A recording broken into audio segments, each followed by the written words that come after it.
Warning. The following podcast contains two morons talking about sophisticated subject matter, like news and hoo-has. Also a few whoopsie-daisies and at least one house or auntie. If you don't have a strong stomach, you know where the door is. Right. On with the shenanigans then. The podcast which you are about to hear is an account of the tragedy which befell two washed-up losers. In particular, Cort Psyops and his immature co-host, Matt. It was all the more tragic in that they were uncultured morons. But had they lived very, very full lives, they could not have expected, nor would they have wished to see as much of the mad and macabre as they were to see each week. For them, an idiotic podcast show became a nightmare. The events of each week were to lead to the discovery of one of the most bizarre crimes in the annals of American history, CinePsyEP281 with Cort and Matt.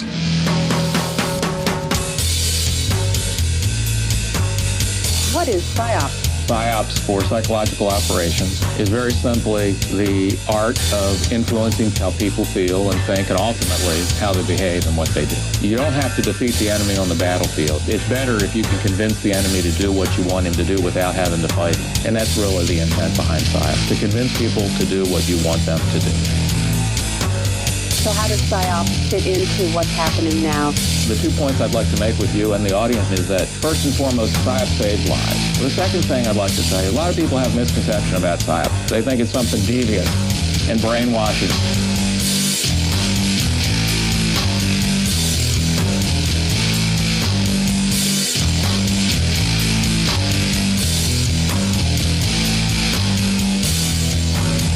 You say you don't know exactly what's going on right now, but we do know that there are some PSYOPs going on, right?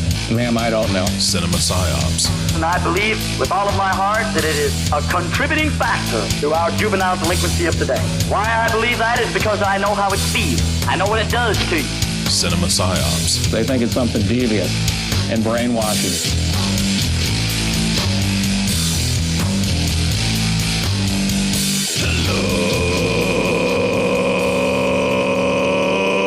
Welcome to the 281st episode of CinePsyEP281. I'm your host, Cort, and once again, Matt is out this week. I forced him to take this week off because Matt loves you folks. He wants to be here, but I told him he has to take the week off because he was still having some problems with keeping fluids down and all of that stuff, but he is in the road to recovery. They finally got him to where the nausea is under control. He's starting to take in some more fluids and electrolytes. And I just spoke with him before recording, and he told me that he is actually going to try and keep some food down. So things are looking better for him. But this week, I have a very special guest who is going to talk with me about who can kill a child. And that is my bromance boss. Hello, Beard Brothers now. I'm trying to catch you up. It's getting mighty. I am growing my sides back out on my beard. I trimmed it down, and I had like this like full chin kind of thing where it's like the first half of my face is all beard and then the other section like on the sideburns, because it's really bad calyx in my beard, like on that section of my face, like on the very sides right below the sideburns. And I didn't like the way it was looking, so I trimmed it down and I made it really, really short. And now I'm like, well, it looks like the pandemic's not going to end anytime soon where I'm going to have to not be quarantined at work, so I'm growing it back out. Yeah, I mean, mine's mainly lockdown related and how it became like this, but I now have this really weird ridge under the chin. So there's like a ridge goes all the way around where I put a mask on, it digs into the beard. The beard has sort of grown in that shape. So I've got like a ski jump halfway down it. So now I'm like, oh, do I just cut it off? I don't know. That ridge is something that is actually happening to a lot of beards. You're not the only person that is suffering from that. I actually have another calic on my beard, like just under my chin where the mask would sit, that does that automatically. So like, right. Just how my mask sits on my chin is exactly how my beard has that calic that goes underneath it anyway. Which, granted, the masks aren't helping, but I go nowhere. I go as little places as possible. Like, it's like, hey, Cort, we need to evacuate the city. Pandemic, I'm staying put. You know, like, there's, like, any excuse, it's like anything where they're like, hey, we need to do, no, pandemic, I'm staying put. Like, I won't go anywhere. I wish I had that luxury. Yeah. Well, I mean, as much as I didn't go anywhere, the pandemic still made it to my front door. And me being the ironic chronic living person that I am, I had no symptoms whenever it hit my house. I don't even think I caught it. I don't know how that even fucking happened, but I lived with someone who had it. We shared a bed. I don't want to brag or anything, but I do open mouth kiss my wife. We were interacting in such a manner the entire time that she was starting to show symptoms. We were together, and I never even once showed a symptom, and I got tested 3 days after she got her positive result. I got mine back and it was negative. I believe I mentioned earlier that's because you are, as they say, metal AF. Well, there's some talk about, and we were joking about this when we were talking about doing this show, there's some talk about the negative blood types have some type of antibody that goes back to the ancestors that may have been exposed to something similar to COVID or another type of rhinovirus like that. And then there is a blood type O negative, which seems to have the actual antibodies to fight off COVID. And I have no fucking clue what my blood type is because I don't like doctors, but I need to go in and get all this stuff tested anyway to make sure I have antibodies and all that. And I'm suspecting that if that's the case, if my blood type is in fact type O negative, then yes, I am in fact metal AF. Exactly. Because there's nothing more metal than having the blood type that Peter Steele formed an entire band over. Absolutely. But yeah, the wife, luckily, whenever she caught it, it didn't affect her too badly. She was still really, really sick, extremely tired, and it still kicked the shit out of her, but it was mostly the mild symptoms. And the mild end of stuff is still pretty awful on this. So, and as I mentioned with everybody, Matt's doing better. He's going to be trying later this evening to try and keep some food down. But since he got the treatment for the nausea, he actually was able to keep fluids down and is improving. So if he's willing to try food, because he won't listen to this. I've been told that Matt's a really big baby when he's sick. So if he's willing to try food, he must be really feeling better then. Well, talking about being sick, it's something that never happens to, thankfully. I seem to have the constitution of a rhinoceros, but if I am sick, the next door neighbors, the people up the street know about it. So it's like my ex-wife used to throw up and she'd be like, you just hear her in the bathroom. I'm like, you being sick? If I go to the bathroom for that, it's literally it's the loudest noise on earth. I pull muscles in my ribs or on my back. So I'm glad it doesn't happen too often. But spoilers, I'm in Spain right now, hence my audio quality is up to my usual standards.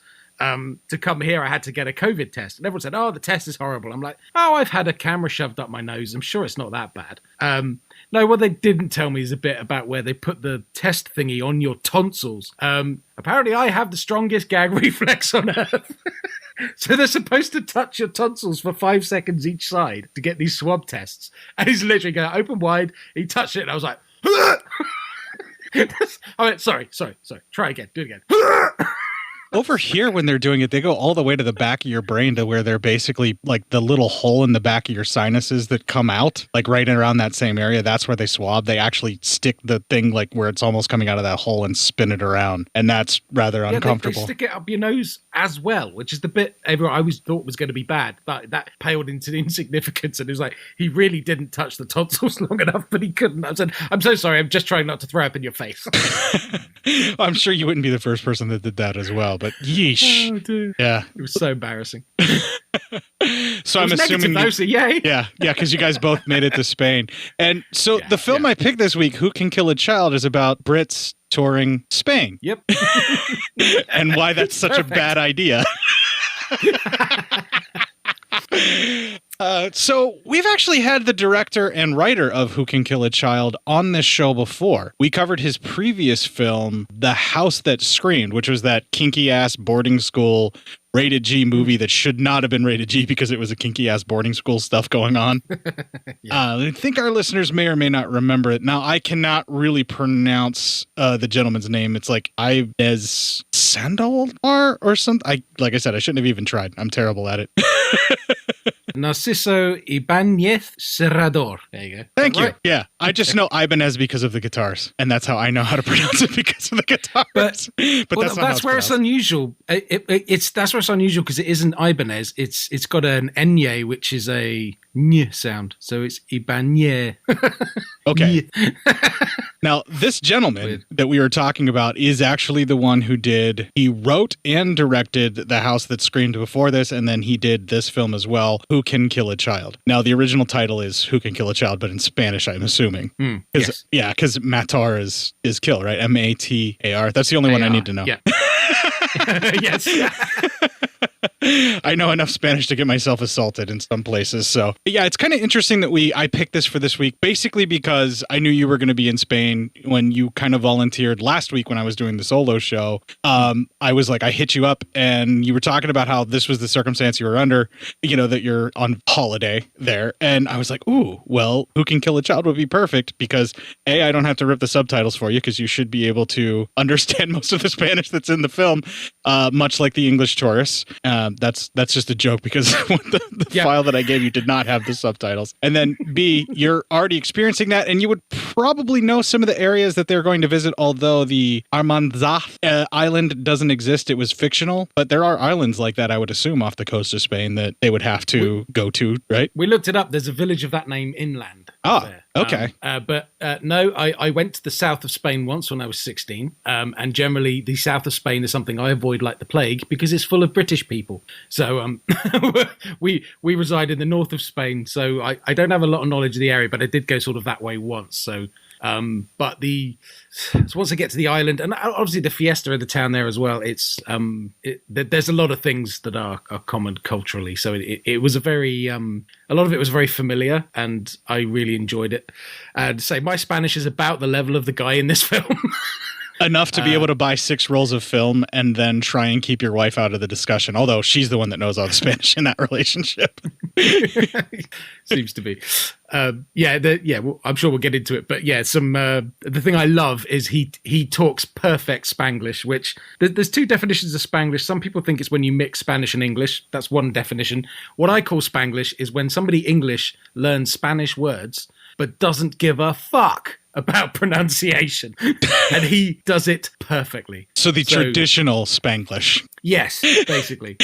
So let's use the film title as an example.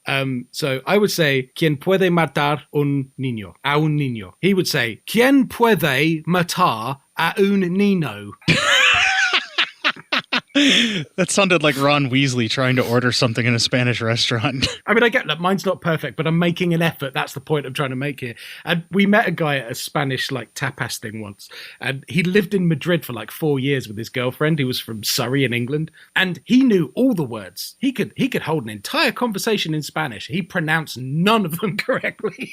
And it was just hilarious. Well, you learn a secondary language and the accent remains heavy for a lot of folks. That's where foreign accents, quote unquote, come from. If you're not from there, but you're speaking the language, but you don't bother to learn the accent, or you are incapable of doing the accent, that's where it comes from. Yeah, it's a little bit more because there are different ways of pronouncing certain letter constructions. So obviously, you guys don't hear it so much there, but obviously over here, if there's a C or a Z in a word, it's a th sound. So you get people who call it Ibiza. No, it's Ibiza, spelled with a Z. So there's little rules like that, and trying to roll the R's and trying to do the jotas, the gutturals, that kind of stuff. It's difficult because our mouths didn't form that way. But I'm like, if you're going to learn a language, I try and make it sound as much like it as I can. And just in making that little effort, people tell me everywhere I go, wow, your pronunciation's really good. I don't have a good accent. It's clearly an Englishman's accent, but the pronunciation is, I'm just putting that little bit more effort in. But it's always hilarious to me when people don't. It just always makes me laugh. Well, that's an interesting insight into the film that I totally did not have, being an ignorant American who thought everybody sounded all funny the way they were talking, even when they were speaking English, as far as I could tell. Or as I like to call it, speaking American. American. Right. So yeah, I wasn't even really actually even thinking about that. And you know what? Let's stop beating around the bush about the movie. Let's actually talk about it. So we're going to play the Legion GoFundMe promo right now. We'll have a little bit of music that I yanked right out of Who Can Kill a Child. And when we come back, we will have the trailer. This is Bo from LegionPodcasts.com. Hey, it's been a crazy time, and when the world gets nuts, we're happy to offer some old-fashioned podcast entertainment. But for some folks, getting a laugh out of a show isn't really helping these days. People who depend on tips in their bartending jobs or have been put on furlough with no pay till the worst of this coronavirus threat has passed. That's a tough spot. That's why we set up a GoFundMe for members of our community, a sort of grand scale take a penny, leave a penny. For people like myself, for whom the recent disruptions haven't kicked us out of work, well, we can drop a few of those extra pennies in the GoFundMe jar. For those who are directly affected by recent events and find themselves looking for money to pay the electric bill or keep the water on, well, how about you give me a shout at B-O, at legionpodcasts.com. Let me know the situation and what you need, and we'll do our best to make life a little easier. And you can find links to the GoFundMe on the front page of legionpodcasts.com, on our Facebook group page, or on Twitter at Legion Podcasts, where it's the pinned tweet. For those of you who are able, thanks in advance for chipping in. And members of our community who need a hand, hey, here we are. Remember, stay safe, stay healthy, and we're all going to get through this together. Legion isn't just a name, it's who we are. Thanks for listening to all the shows here on Legion Podcasts. All right. Now, what were you saying over top of the music there about interesting choice of what? Now that we're actually key back? Instrument there. The melody track. What the hell was that? I think it might have been a theremin. It sounded very much like a theremin to me. They were popular back then, weren't they? They still are in my heart. I absolutely love theremins. I mean, I have to say, the overall tone of that music belies the film somewhat. Well, I like when a score doesn't quite match up the stuff that's happening in the film. I mean, it kind of lulls you into this false sense of security as it's going with the score, and I think it does a rather good job with that. And the person who did the score of this, Waldo de los Rios, I believe his name, and I'm going to pronounce that as American as possible, but I do believe that he was known for avant-garde scores, and he also did the score for The House That Screams that we had covered earlier as well, so I think it all fits. Yeah, interestingly, there's a tie-in with that name, Rios. I'll tell you off air. Oh, well, you could also tell me over top of the trailer.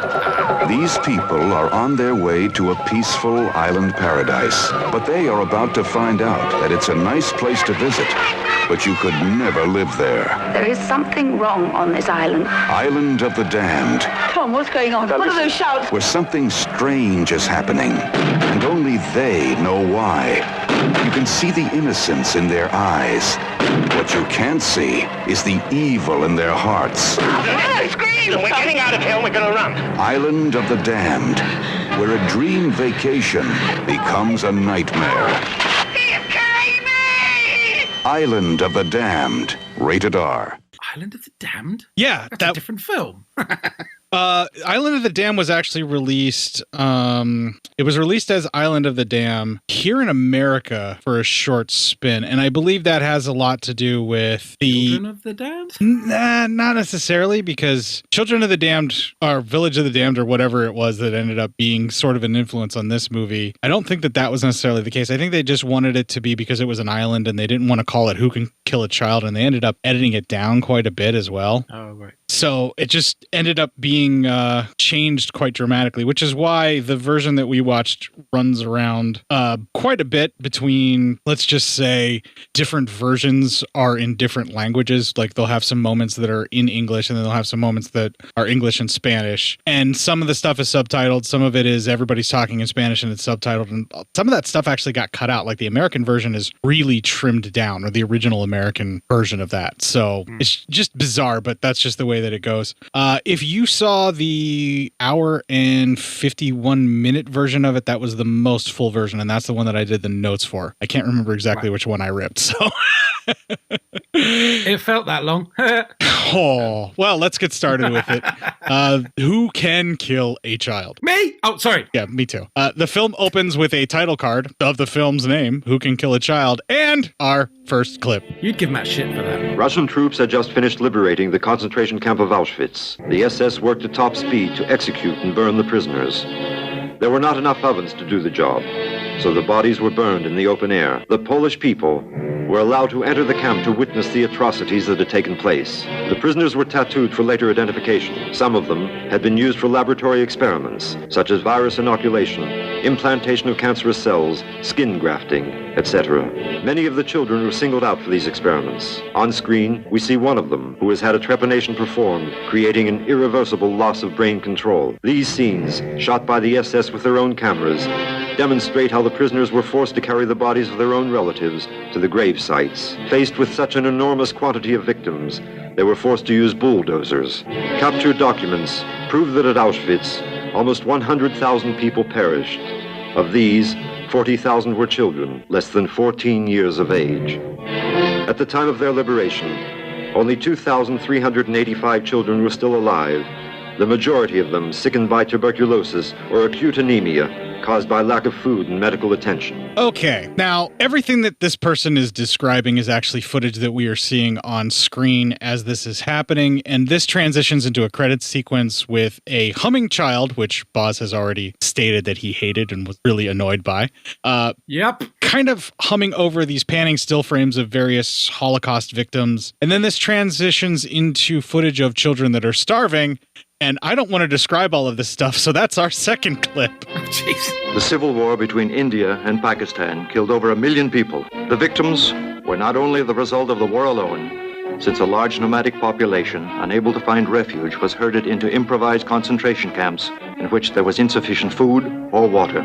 These scenes show the trucks that daily transported the corpses of the aged and the children to the common graves. The help offered by the United Nations is not enough. UNICEF points out that in this corner of the world, one child dies every 5 seconds. All right, so in that clip, we see the descriptions of those various childhood victims, and this transitions into more credits with the children singing, which we've already established Boz is not very happy about at all. And in some cases, they're laughing as there's other photos of these victims that were mentioned in the clip. And then we transition into our third clip. Oh, fuck him.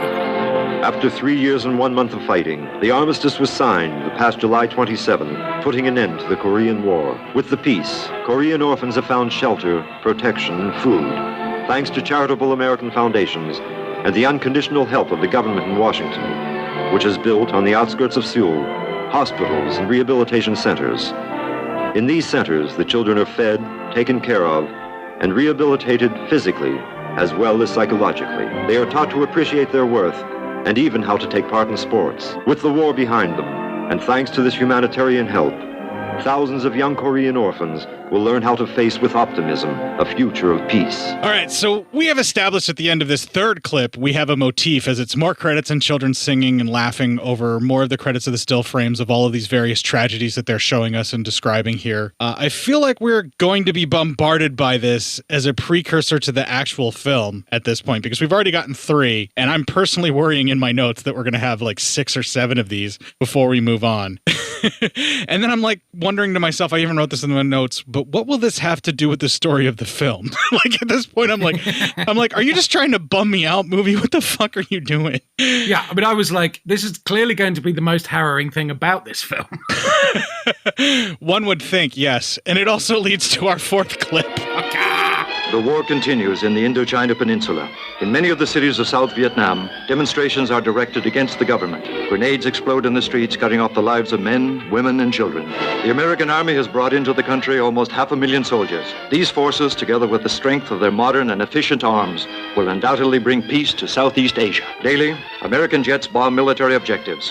Sometimes, however, as we see on the screen, the bombings affect the civilian population. In the village of Tien Goa, hundreds of women and children were killed or set afire by napalm. Continuing the motif, we get more credits and children singing, annoying the living hell out of Boz once again. Yep, that one has a picture of the little girl who had her clothes burned off by napalm, and Lavinia was actually watching that bit with me, and she said she'd seen her in a Nat Geo documentary recently and looked it up for me, and that little girl has grown up and I think has a Nobel Peace Prize for efforts against war and things like that. So that really harrowing picture, because I was getting pretty bummed out as well by that point, and I was like, glad to see some good came of that horribleness. The interesting part about watching her running down the road is it looks like there's material that is hanging off of her body, but it's actually what's left of dead skin that boiled off or burned off as she's running around trying to get help, and is completely naked because her clothing has already been burned off because of the napalm as well. This film is not pulling any punches. It is kicking you firmly into the genitals, leaving its foot there, doing a half heel turn twist, making you call it mistress, and then doing another half heel turn twist. It's not letting go because it's continuing this really dark fucking motif.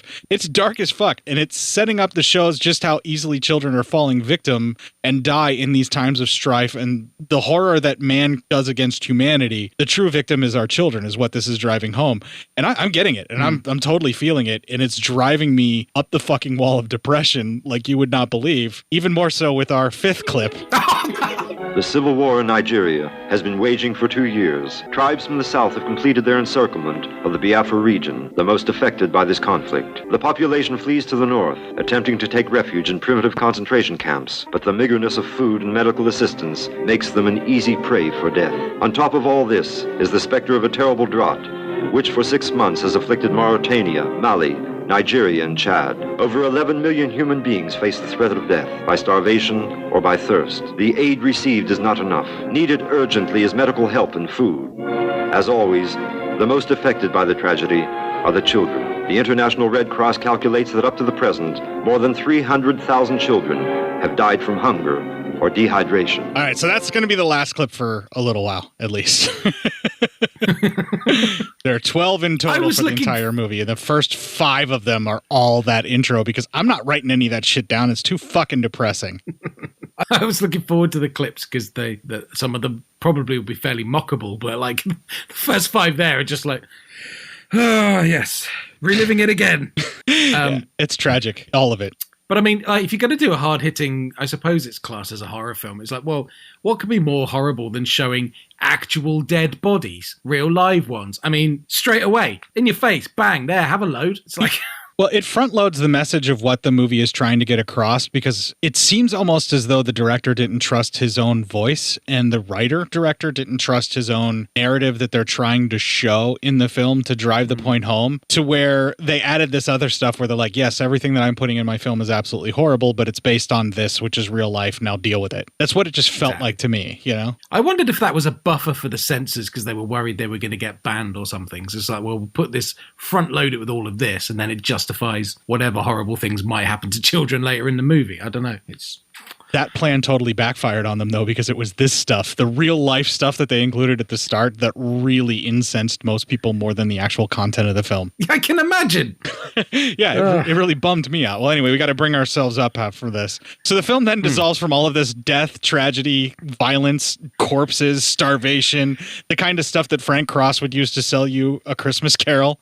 It dissolves from that from these scenes of death and tragedy to a crowded beach with a child humming that exact same tune that we heard from earlier and playing in the sand next to whom I think is his mother, or at least I hope so, as the camera pulls out to show just how crowded this resort-like area of a beach is. All of that is a giant nope for me. All of it. It's basically what the British have done to southern Spain. So they basically cut from completely emaciated, just skin and bones children in Africa to fat British people on a Spanish beach, which weirdly hasn't changed. And all this time you could go, well, COVID's obviously killed it this year, but normally you could go and just look at the beach and it would be fairly similar in how packed it is and how healthy looking the people are. Some 50 odd years later, not much has changed other than a pandemic has lessened the number of people on the beach. No, I mean, the biggest difference is when they're walking through the streets later at night and she's complaining it's too crowded and full of British people. The difference is those people are mostly behaving. Now they're mainly vomiting and punching each other in the face as well. So that's our reputation in Spain. Wow. Okay. Well, yeah, that's rotten. At least it's a Brit saying that about his fellow Britons. When I first came to Spain, I was actually embarrassed because I'd say I went to the south when I was 16, but I didn't come back until 10 years ago. And I came to the north of Spain, and I was convinced that every person who lived in the Iberian Peninsula believed that everybody British was like the ones who went and fought and threw up down in Ibiza and Magaluf and all those places. Thankfully, it's not the case. They were quite nice to me when I got here. You should try going abroad as an American. It sucks. Well, I always tell everyone I'm Canadian if I'm out of the country. All right, so it's a montage of beach time fun until a very pale child walks up to what looks like a young woman doing what I refer to as a dead man's float. I'm not sure exactly what you refer to it over there, Boz, but, floating upside down, pretending to be dead is what she's doing. The person is flipped over, and we see that she is, in fact, an actual dead woman floating. We hear sirens of ambulances and police and see the body being dragged off the beach with rubberneckers, which I like to call onlookers who stare everywhere trying to sneak a peek. always pisses me off. It's like, if I was there, I'd just be shouting at all of them. Yeah, move the fuck back, give them room, let them work. Like, they're crowding in. Like, a couple of people look like they're trying to, like, stick their head into the ambulance to get a better look. Yeah. And, like, you know, well, these people are extras in the film, you know, and they're clearly excited. They're in a film and they're overplaying it. No, that's what actual people fucking do. Like, because you get road accidents, it slows down on the other side of the road. Why? Because everyone has to slow down and have a damn good look at what happened, you morbid motherfuckers. But yeah, everyone does it. We're all guilty of it in some way, shape, or form. I've even done it where I've slowed down and wondered what was going on with an accident, but I immediately sped up when I realized what was going on. I didn't stop to see if I could see any blood or anything like that. And I've driven past a car that was on fire with flames shooting out of it on a highway before. I mean, that does draw the eye. Right. But you'll normally find, because I drive thousands of miles in my job, you'll normally find that if there's a slight fender bender on the other side and the fast lane of the motorway on my side is slowing down so people can look, I'm the guy in the fast lane flashing all of his lights and leaning on his horn, gesticulating wildly, drive the fuck on, mind your own business. Like I'm Mr. Angry at that point. Well, they cut from this to, in the ambulance, the paramedics discuss how the woman was not drowned and has several lacerations that appear to be from a knife or a razor on her torso. And the more that they look, the more that they see stabs and lacerations and things. And they deduce that she is clearly a murder victim, though where she came from is completely uncertain. They cut from this to a tourist couple arriving by bus to see the sights. As the bus unloads, there are fireworks going off for this festive celebration in Benavis. I pronounced that right? Yeah. Cool. Well, they call it Benavis, but I'm pretty sure you wouldn't pronounce the S. I don't know, actually. I've not been there. That by the way, the festivities going on and all the explosions in the street, completely authentic. So here we have, I think it's the 24th of June, St. Juan Festival, and in our little town here, they literally run around the streets with Catherine wheels on a spike above their heads. And everyone wears like masks and cotton shirts, and they go and dance underneath the sparks from the firework. And when the firework's done spinning, it explodes. So all you can hear around town is bang, boom, bang. The dragon thing with the sparks coming out of its nose. I've been chased down an alleyway here by one of those. People throw firecrackers on the floor by your feet. Yeah, it's fucking terrifying the first time you come. That's insane. As long as they're not like M80s, you know, like little firecrackers just scare you, but like the bigger they get, the worse that damage can be. The thing is, in the UK, absolutely no way. The health and safety executive would lock that down tight. I just love the fact here it's like, nope, let's just lob a few fireworks around town. Just having a few laughs didn't mean to cause a heart attack. The pronunciation of Benavis is what I was basing it on from what the Spanish speakers said whenever they were correcting the traditional Spanglish of our protagonists. They are the worst tourists as well, because you do a bit of research before you go on holiday. So don't turn up into an extremely busy tourist spot in the middle of summer during the day of their major festival and then go, let's see if we can blag a hotel room for the night. You pre-book that shit, seriously. Yeah, I had some issues with that as well, because, I mean, while I don't travel much outside of my actual home country, everywhere we go, we always make sure that we do the research months in advance, because we get very little time off. We want to make sure we use it wisely. So, all right, so we see the large crowds and fireworks as our vacationing protagonists are trying to make their way through it all and take it all in. They run out of film and decide to get to the hotel before trying to acquire more film. So they didn't even bring more film on vacation, which would be a thing that you think you would do. And as you said, they go to check in the hotel and find that it's fully booked, so they didn't even bother to try and get it in advance. So they get an address for what is described as a bed and breakfast, based on how the clerk describes it. It's a home that's converted into a place to stay. Maybe there's not a breakfast involved, but at least it's a place that they can stay. And he basically sends them on their way. He's being extremely polite, but you can see the way the actor's portraying it. The desk clerk is like, how many more of these fucking assholes do I have to send to this place? Yes. I kind of liked it though, because he didn't bother. He, like, that guy, I'm telling you, 100% was fluent in English. And he's like, no, fuck you. I'm going to speak to you in Spanish the whole time. Right. Because, you know, the Brits are awful over there, apparently. They make their way through the crowds and explosions, being all fucking touristy about the piñatas. I love how the wife never even heard of or seen one before. It's the fucking 70s. They had to have made it like elsewhere. They were here in the 70s, for fuck's sakes, for parties. But no, in the UK, not a thing. I didn't know what one was until I was easily into my 20s, probably. Oh, well, I stand corrected. Yeah. So there she doesn't know. But also bear in mind, she had to say, gracias. Is that how I say it? Gracias. Yes. Like, really? You didn't learn that one word? That one word you didn't know. Yeah, thank you is like the first thing I try to always learn in a foreign language. You need that when a prostitute's done. Yeah. We hear the wife of the couple say she wishes the children were there, and the piñata is broken and the candy rains down. All the children rejoice. The guy with the piñata rope was an asshole, though. He was holding it so high. Totally. They cut from this to the bed and breakfast as they are shown their room, which is the last one this hostess even has. So they fucked up so bad they almost didn't have a place to stay for the night at this bed and breakfast, which was the backup. Quite nice, though. Yeah, it looked like a nice place and all. They are only staying one night before heading off to the island in the morning. They tell their hostess that. They're looking to rent a boat, and it is apparently a 4-hour sailing trip away. It's very quiet, and there's no tourists that hardly ever go there. I wonder why. It's 4 hours south of even the southern point of the mainland. Yeah. Wonder why tourists don't go there.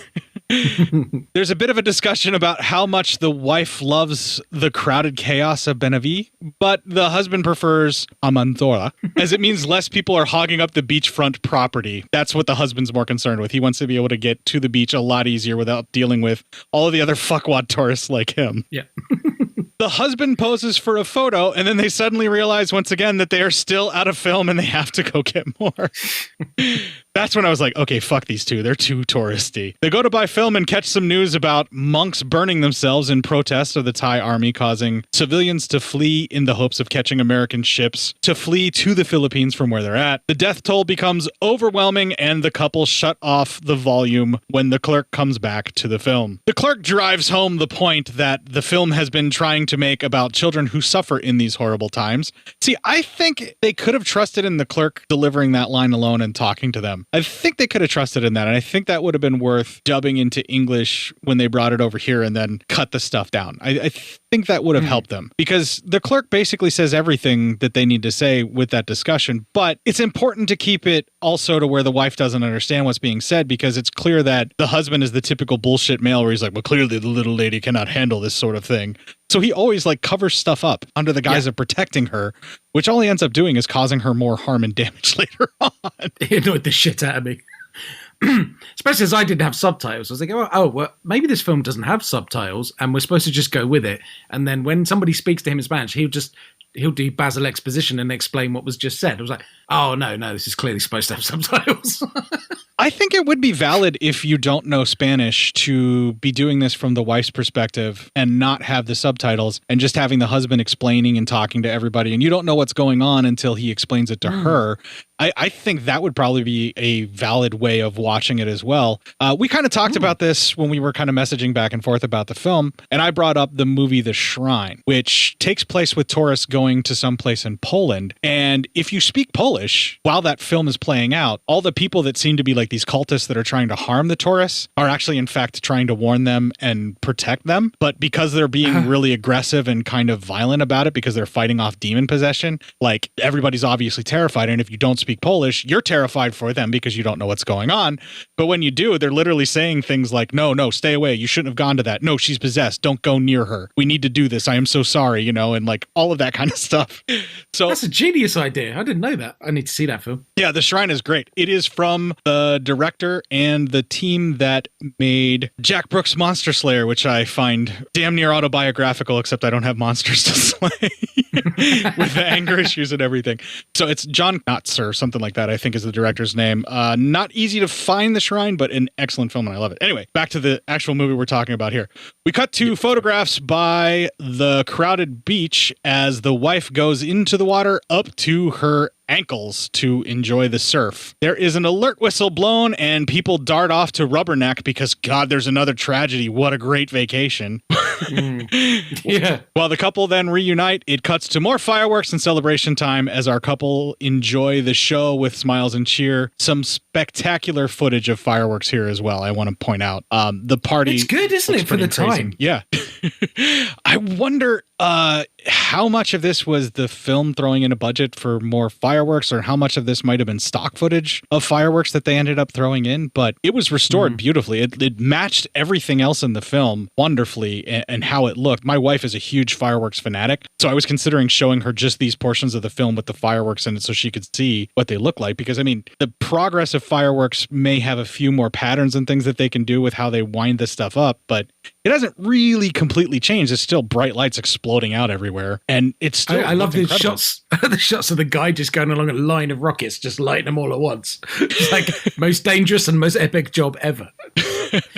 But of course, to get that footage, and obviously they were clearly there at the time of the festival, because no way they had the budget to put that on. So it's conceivable, actually, yeah, that was all shot on location at the time. I don't know. It would make sense. I mean, if you've got something like that you could use, why not up the production value of your film by shooting these fireworks? When they do a festival like that, I mean, in Barcelona, they do a firework display off the port there, and it is always epic because they're launched from the boats.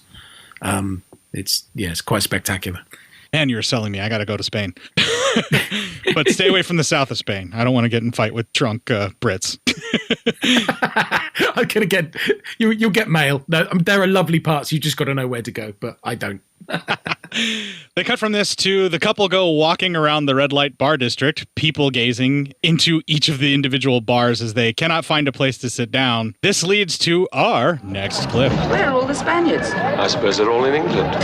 Shall we sit down? Where? It's so crowded. Well, we're not helping the situation. Oh. What's the matter? Nothing. What is the matter? Oh, nothing. I was just looking at the sea. Almanzora is... Almanzora. Ah, Almanzora. Just over the horizon there. What else? What do you mean? There's something else on your mind. Well, I was just thinking about what that man in the photographic shop said.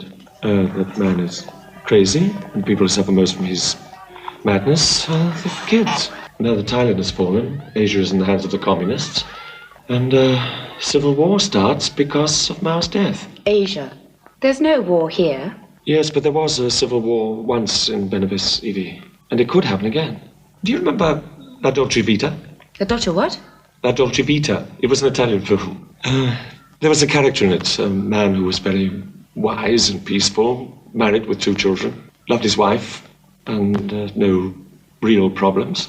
And then one night he took a gun, shot his 2 children, then killed himself. Why? I suppose to save them the world of the future. You wanted to kill him. We have 2 others already, Evie. This one's all right. If it wasn't for him, we wouldn't be going to Almanzora. Do you regret it? No, not now. Killing your kids so that not made to suffer from the mistakes we make? What was the director's name? Fellini. Italian? Yes. Of course. A fascist, just like Mussolini. They're both crazy. Good night. What was that? More rockets. You're right. About what? Almanzora will be better. Here it's too noisy, too many people. Good night. Good night. Well, good on her for being able to pronounce this stuff correctly and correcting her husband and at least trying. And when it doesn't matter, when she's just saying the name, she still tries her best to pronounce it properly for the name, Almanzora. You know, it's like she's still at least trying. And see, that's the difference. She doesn't know the words, but she tries to pronounce them properly. He knows the words and doesn't give a shit. Right, because he's fucking British and he's got to keep the stiff upper lip. But the bit about where are all the Spaniards? Like, yeah, that's the same now as well. Right. It's that crowded. They're working or they're not there. Well, it's like walking up and down Clifton Hill, I'd assume, on the Canadian side of Niagara Falls. You know, it's all tourists up and down there. The actual natives, you know, that would be around that area only go there whenever it's the off season because they don't want to deal with fuckheads like me that are there running up and down this street to all the haunted houses.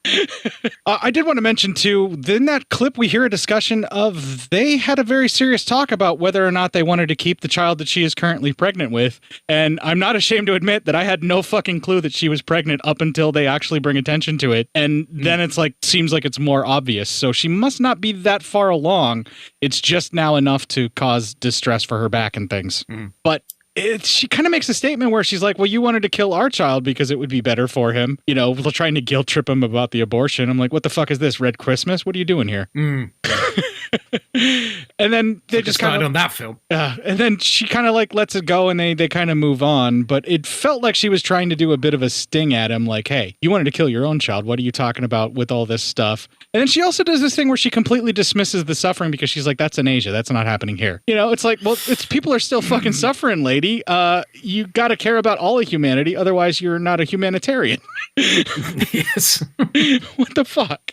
All right, so at the end of the clip, they say goodnight, and we see in the newspaper the man was reading that there have been 2 dead bodies that have washed up on the shore now in Benavi. They cut from that to their rented boat is being prepped, and they ask about a hotel as well that's on the island. And they're told that there is a boarding house, but it's pretty much the only thing there for them to be able to stay because it's that small of an island, and that it's always at least half empty because there are never any tourists that go to this island. They load up the boat and climb on and are given a message for the barman that his beer will be there in the morning as they take off. And the wife says, "Good afternoon," instead of "good day." I think the guys were both like fine, and it was the afternoon anyway. So she could have said "good afternoon" and it would have been fine. Her husband's just being a dick, right? Yeah, it's exactly what I thought. Yeah, it was fine. It was clearly after lunch. Right. So it's not like she's saying "have a good morning" in the middle of the afternoon. She wasn't saying that, you know. And Buenos Dias works, you know. I think he was just trying to say in general you could say Buenos Dias and it'll be fine. But it seemed like he was being a condescending, mansplaining dick. I don't think he has a high opinion of his own wife. Yeah, I get that wrong all the time in Catalan, so that's a whole other subject. We transition from them on the boat to a travelogue of their ocean adventure. It's occurring as they find a flower that was kind of floating past them, and it's hinting that the dead bodies were from Amanzola. As the current washes up stuff from the island to the mainland, the husband says that, where some things will be washed that way. So that's probably where the flower came from. So the movie does a pretty good job there of setting up, hey, that's where those 2 bodies came from. They're heading towards the danger. Like, it does a pretty good job of setting that up there with this little discussion. They comment on how deserted the island appears to be as they are greeted by a handful of kids playing in the water. There's like 2 little kids swimming around that get on the boat or use the boat to drag them in. And then another kid who's just kind of fishing on the dock. The kid who's fishing gives them the stink eye. So the man asks what he is fishing, and then he wants to know what he's using for bait, and right as he goes to look into the bait box or whatever it is, it causes a bit of tension because the kid won't let him look in the basket and even just slaps the basket shut, and his wife is overheated, so they decide to go taking off walking around the town to get their room and all of that kind of stuff. And as they're moving around, we see what appears to be a completely abandoned ghost town that they take all in and love just how quiet and quaint it is. That leads to our next clip. I should have bought a hat. Well, we could buy one here. Hey, what? There's nothing, just the sea, seagulls. And the sun. So hot. Madam, allow me to introduce you to the Plaza Mayor. It's exactly as it was 12 years ago. Tom, what's that? What's what? Oh, that's an ice cream cart. Oh, I'd love an ice cream. Por favor! Por favor! There's nobody there. Oh, never mind. Let's just take one and leave the money. Okay. It's melted. There's a bar over there. Come on. There's no one here either. Looks as if they left in rather a hurry. It's strange. No one's been here for so long. What do you mean for so long? Look, that's been turning for hours. Tom, I'm so thirsty and hungry. Well, let's see what they've got. Now to drink, there's Coke and beer and coal too. And to eat, well, all I can see is some sugar and burnt chicken. Ah, I think there's a shop outside, just to the left. Shall we go there? No, you go. It's too hot and I'm tired. I'll stay here. All right. Just as you like. All right, so there's a whole bunch of warning signs the minute they get to the town. And not just because the kids are acting weird and creepy, because kids often act weird and creepy. So that's not the thing that I have an issue with. There's burnt chicken moving on a rotisserie that's clearly just been overcooking the chicken for a very long time. Everything is empty. There's ice cream carts that are left unattended with all of the wares ready there for them to go scooping. And rather than thinking this is a problem, they help themselves to literally everything in sight with the guise of, well, we'll just leave money behind and it'll all be all right, won't it? Yeah. That seems a bit presumptive. Is this a British touristy thing that I'm not aware of? I think it's a movie thing. It's like when people go to houses and they knock on the door once and they go, hello, and they give it 10 seconds, no one answers. So they just open the fucking front door and walk in and shout hello. I'd never do do that. Tom fucking does it later in the movie. Well, yeah. But the thing is, like, I want to reference the thing about heat. Okay, so you're taking your heavily pregnant wife to a South Spanish island in the middle of the sea in the middle of summer. Clearly, it's going to be 40-something degrees. If you walk into a town like that at 2 p.m, the streets are going to be empty. Because it's fucking hot. Everyone's indoors, fanning themselves. Some people might siesta back in the 70s. I think they used to still do that back then. That's another stereotype, that everyone thinks everyone's asleep in the afternoon, and they're probably not. But yeah, so I was thinking actually from a filmmaking perspective, yeah, it was probably really easy to film that because it looked like genuine sweat, like it was really hot. And I was thinking, yeah, they probably filmed between 2 and 4 every afternoon while there was nobody on the streets. Trying to hide from the heat of the southern summer sun. Yeah. They didn't plan this holiday at all well, did they? No, I would say they deserve what they get, but I don't think anyone deserves what they got in this movie. No. All right, so the husband goes wandering off and the wife grabs a drink out of the cooler. We see a sign of life in a window, so the husband stops to knock on the door, waits a whole of maybe 10 seconds, but then tries the door when there's no answer, just opens it, walks right in, shouts good day back and forth while clapping and starts poking around where he doesn't fucking belong, like he owns this fucking house. I always hate when people do this in movies, man. Yep. It just wouldn't do it. It's complete with pulling up the sunshade of the window that he thought he saw motion in and looking out before vacating the fucking building. He leaves the sunshade up, so we actually see that he did that. And then we kind of see a closet door open up as he leaves, and we hear a child giggling. So someone's playing a little game with him, and they're having a little bit of fun, and they're playing a little hide and seek before the nastiness already gets started in the film. They cut from this to the wife has an encounter with what I wrote in my notes as a tweener girl, because I couldn't quite tell her age, but she looked like she was above 11, but south of 13, who only stares at her smiling until the woman asks her name, like maybe about a third time. And then the child runs over and grabs at her stomach, feels it, and starts smiling at her. It's really fucking creepy, but you find out why it's even creepier later on in the film. But that interaction was quite bizarre. They cut from that to the husband enters an empty shop as the little girl listens to the heartbeat of the fetus and then gets up and wanders off despite the woman begging her to stick around. At one point, the woman even says something along the lines of, maybe someday you'll have a child too, like trying to connect with the girl. And she just doesn't want to be left alone while her husband's foraging around the town. So she's basically like trying to beg the girl to come back. She actually kind of follows her out the door, but then she goes back into the shop and starts flipping toggles, looking for how to shut off the chicken burner thing. She starts... Oh, God, because it was so annoying. Yeah. So the woman goes back into the shop and starts flipping the toggles, looking for how to shut off the chicken burner. And the phone at the bar starts to ring. She answers it and says hello several times, but no one seems to respond. That's the most annoying phone ring of any phone ever in movies. And I was listening to it thinking, oh, God, I wish they had software compressors when they did the soundtrack. Everything was so shrill.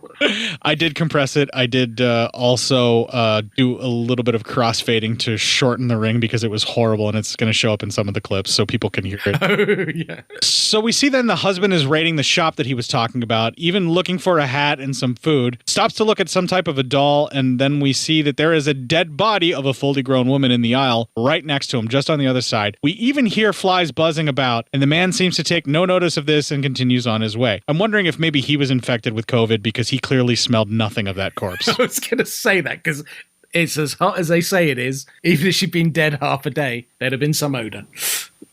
Yeah. Oh, nasty. Anyway, that leads to our next clip. Did you see anyone? No. Tom, it's not possible. Well, quite often the whole town celebrates some fiesta or other, and everybody goes to the other side of the island. How about you? What do you mean? Did you see anyone? Oh, yes, a little girl came here and then ran away. Oh. Well, this is what I managed to get. Bread, frankfurters, fruit, and some sardines. A hat for you. Thank you. And a doll for Rosie, dressed in the local costume, of course. Do you like it? What are we going to do, Tom? Well, first we're going to eat, and then we're going to find that pension. Por favor, Ben, wait a minute. Come, Ben. Must be people on the island, because if there are children, then... Who switched the power off? What? The spit stopped turning. I switched it off. Ah. Don't you see what I mean? Because... Aha, first meal in El Manzora. Here, we have plates and everything else that we need, so please to follow me, madame. And just sit. There we are. I will be your cook, your waiter, and now some paper napkins, and I answered it, but they hung up. Hello? Hello? No entiendo. I don't understand you. Bitte, kommen Sie her. Bitte. Do you speak English? I don't understand you. Please speak louder. In English or Spanish. Hello? Hello? Who was it? It sounded like a child's voice. Spanish? Well, German, Dutch, maybe it was Swedish, I don't know. Tom, you said there were no phones on the island. Well, there's no direct link to the mainland, but they may have installed a local exchange. Well, at least we know we're not the only people in the village. Hello? Kommen Sie sofort. Was it the same voice? Yes. What's the population on this island? Oh, it's about 100, maybe 200. And when they go away for these fiestas, can you remember... Well, do they always leave a village as deserted as this? It's possible, I don't know. I never stayed behind to find out. They're marvelous fiestas. I mean, the people take along guitars and they sing and there aren't any rockets. What you looking at?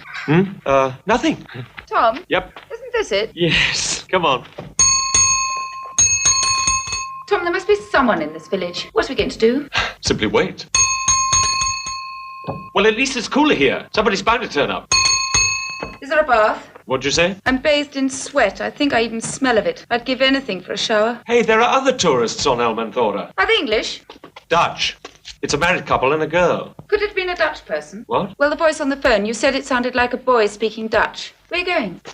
The keys for 6 and 7 aren't there. They might be upstairs. All right, so Tom goes wandering off to return and finds his wife is missing, and the wife talks about seeing an old man walking with a stick as a young girl wanders up to him, steals the cane from the old man, and begins clearly beating him with it. It's obvious. I thought we were just going to find... Say what? Like, he goes and he wrestles a stick away from her violently. No, stop that. What are you doing? And I thought she was just, like, patting down some stuff. Yeah, but Tom asks her, like, why she has done this because he can see what it is that she's done. And she's clearly beat the old man to death with his own cane. And as he's asking her in total shock and fear, she just keeps laughing. And the more, like, upset he gets and the more horrified he gets that this happened, like, she just reacts by laughing at him and giggling and thinking this is fun and it's not a big deal. This kind of goes back. We heard it in the clip as well. Tom really kind of talks over his wife. He doesn't really listen to her. He won't give her any agency at all. When she tries to express concern, he's just like, never mind that, darling. I've got frankfurters for you. Now go ahead and eat. Like, what the fuck, dude? But it's the same whenever he comes back. And bimbo bread. Like, let's not forget the national institution that is bimbo bread. I did not know that was a national institution. Oh, it's not good. It's like chemicals and flour. It's awful stuff. Oh, that would be like our Wonder Bread here then, I would assume, where it's like all nutritional value has been removed from the flour and then they use chemicals to put back and make it turn into bread. Yeah, it's like Twinkies in the apocalypse. There'll be Twinkies and bimbo bread and So there'll be Wonder Bread over here and Twinkies and fruit pies. That's it, yeah. All right, so after Tom confronts the little girl and she runs off, he collects the beaten man, and it may be still alive, but he kind of walks him back over and lays him down inside of like this stable area where there's straw, and it's very clear that he's dead. He is dead as fuck. He closes the gate behind him and wanders back to the wall outside where he overhears children laughing and talking as they have now transformed that old man's corpse into a very gruesome piñata. It's inventive. I'll give him that. And quick. Okay, so there's a little girl with like a two-handed scythe where it's like a typical scythe where it's just the little hook. But instead of it being just a one-handed scythe version of that, there's like a longer pole that's two. And she's using that to take swipes at him like she's going to beat the piñata with a stick. But clearly they just need to cut open his guts. And they really build the tension because she takes a couple of swipes and misses before they actually like sink it in. And the film really judiciously cuts away and doesn't really do anything with the gruesome sound effects of like things spilling everywhere. But you can tell by the way the kids are cheering that they're happy to be celebrating where the guts are spilling all over them. You can totally hear it. But like just seeing the kids hoisting up the man's corpse and then one little girl swiping at it with a scythe, that alone is like time to get the fuck off of this island, dude. Go now. Yes. Yes. But like I said, as you see Tom walks off in fear, you can hear the kids celebrating. So that's where you have to know that there had to have been some guts spilled. He goes back to talk to his wife, and that leads to our next clip. What happened? There's nothing. Tom! Nothing. Tom, Tom, what happened? Look, the little girl was playing with the old man. Playing? And without Look, I meaning saw to. her She was hitting him. only playing, Evelyn. Okay, all right. Tom, you're lying to me. Tom, look, I saw how you carried the old man in your arms. Now, what happened? The girl struck the old man and she injured him. She Well, then hurt why him. didn't you bring him here? Because I took him to his house. Oh, you're lying. Look, Evelyn, I'm telling you the truth. I took the old man home. It's just down there around the corner. Look, Tom, I saw how she hit the old man. I saw how you carried the man in your arms. Look, where is the girl? I left them both at home. Tom, will you stop lying to But me? she cut his forehead and it was bleeding a little. Tom. That's all. Now, Evie, get a hold of yourself. There is something wrong on this island, and you are trying to keep it from me. If there is something wrong, then whatever it is, I think we should leave. Evelyn, Hello? Yes? Could you speak more slowly and louder? Are you Britt Vandenholden?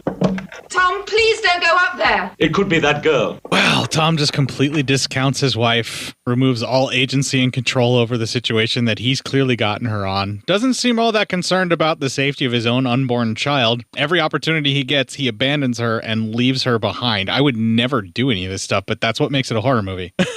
But also, like you said, it's time to get the fuck off the island. Why does he explain everything away and stay put when he knows there's a gang of murderous children just around the corner from his pregnant wife? That's the most insane part of this movie. Yeah, where he's seen them clearly reveling in hanging a corpse or a mostly dead man who is not quite a corpse yet, transforming him into a human piñata so that kids can be showered in his guts. I'm pretty sure that that's the point when you want to get your pregnant wife, who would be a much more fun piñata for the kids that are that psychotic, the fuck out of there. Yeah, absolutely. At least get her to a place where you can lock the fucking door and tell her what's going on. Like, don't try and cover it up because you can't upset the little missus. I mean, fuck that bullshit. The other thing I love that he does, it always reminds me of Eddie Izzard bit, actually. He does the British man abroad thing, which is, can you please speak louder and more slowly? Sausage, egg and chips, please. Well, you just don't you understand English, man? Well, you don't try, do you? I also want to point out he says something about how they're speaking Dutch, and I think they are speaking Deutsch. Yes, it's German. Yeah. It's clearly German, because anybody who's seen any World War II era kind of movie has heard the words, come and see here, bitter. Come on, I never learned German and I know what the fuck that means. All right, so after this, Tom goes up the stairs and finds room 6 bursting with luggage and room 7 the site of another grisly double murder. Again, Tom, time to get your very pregnant wife the fuck off this island. Yes. He hears another noise and investigates that because who needs to be concerned about his wife at this point, I'm supposing. The wife sits down and tries to calm herself because Tom's not there to comfort his own very pregnant wife. I'm really angry at Tom here, apparently. Then Tom walks up another set of stairs to see if he can locate the source of that noise because that's more important than protecting his wife. Well, I'm really bitter here.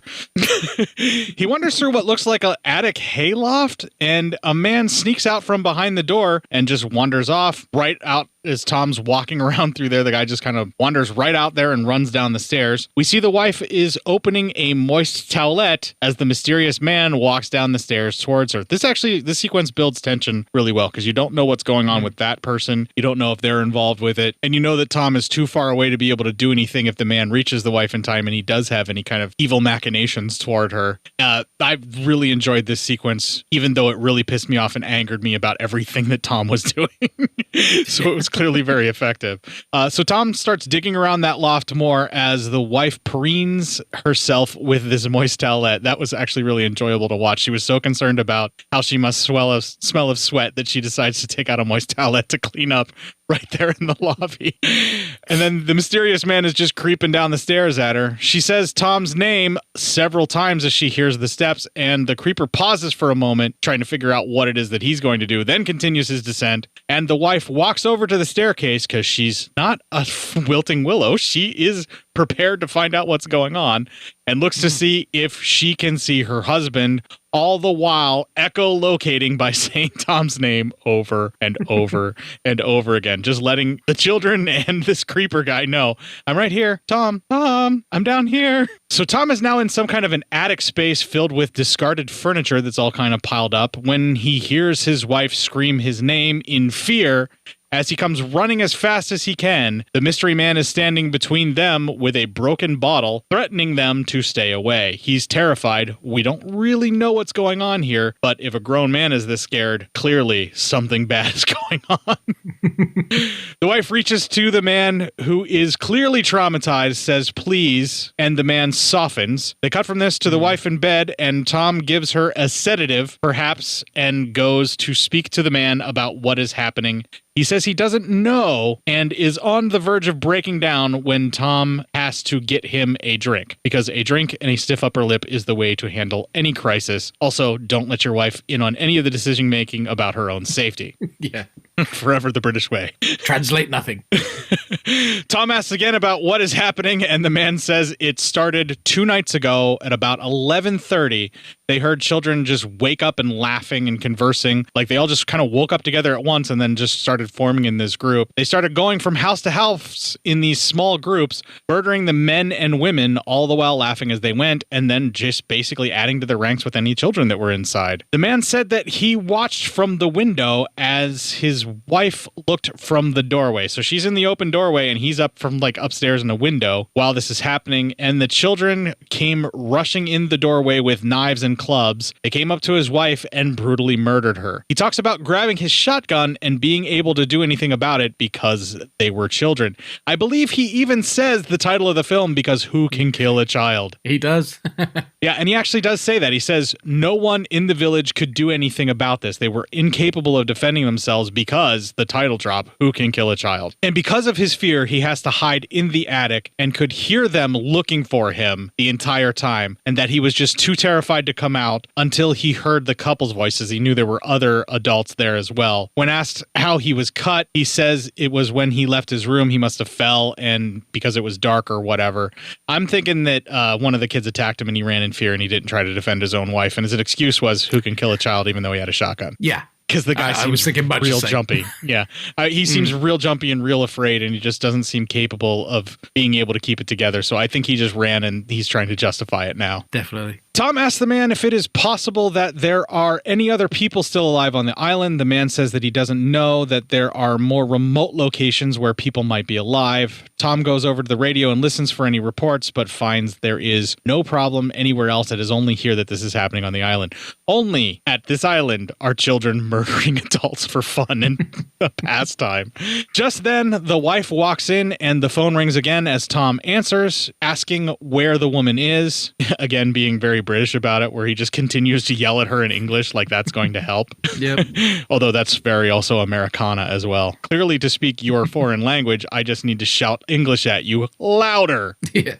We see someone is trying to break in where she is and that she is terrified, so they try to figure it out, but the kids break in and they lose the connection. They find out where the town switchboard is, asking the man. He kind of describes what's going on, and Tom decides that it's more important to save a girl that he's never even met than stick around and protect his own wife. So he, yes. So he just darts off to the other side of the island to try and find this lady at the post office, and he darts up the stairs as well. He finds the window has been smashed and the woman is gone with the chair overturned, and the window to the outside world is wide open. He looks down and then jumps out of the window onto a large pile of sand, which is there to break the fall, I'm assuming. Runs to an open doorway, wandering in, and we see it's the church, and we can hear the sounds of chattering kids playing, and we see one of them is actually wearing the bloodied dress of the girl that we saw earlier. She's walking around with the dress, and then there's another young girl praying at a sort of confessional. The girls that were all playing around with this bloodied dress run off, and Tom walks in to what looks like a bathroom with a bunch of young boys stripping the clothing off of the woman's corpse, giggling as they reveal her breasts, before they all take off running when Tom walks in and yells at them. That would kind of be a thank you movie because it's the only breasts that we get in this film, but yeah, no, that's all sorts of fucking gross. Yep. That's a total like, oh god, these kids are really fucking gone. The bit I don't get is they ring the bell to attract him, and he hears the bell and runs towards the church at the sound of it. So like, well, it's a trap. So it seems like the perfect trap. They could just ambush him and kill him as another adult on the island. And they don't, they just all giggle and run away from him. It's a really weird setup, that bit. I don't get their motivations at all at that point.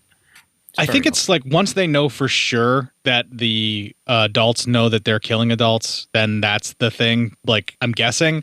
Or maybe they were more focused in on enjoying the aftermath of the kill here and what those boys were going to do to that woman's corpse. Let's just leave it up to your necrophilic fantasies, folks, because that seems to be what they were planning on doing. They were trying to get her clothes off. So, yeah. And they were all about the right age to be that kind of like pervy curious like that. They were. Yeah. So Tom ends up checking on the young woman who is very most sincerely dead. He ends up getting blood all over his hands. And then he wanders back through the church, hearing more of the prayers of the young girl who is still sitting at that confessional before she also runs off. Tom walks over to the confessional, pulls back the curtain to reveal that there is a little boy sitting in there who smiles at him and then runs off. That is the creepiest smile I've seen in a long time on a kid.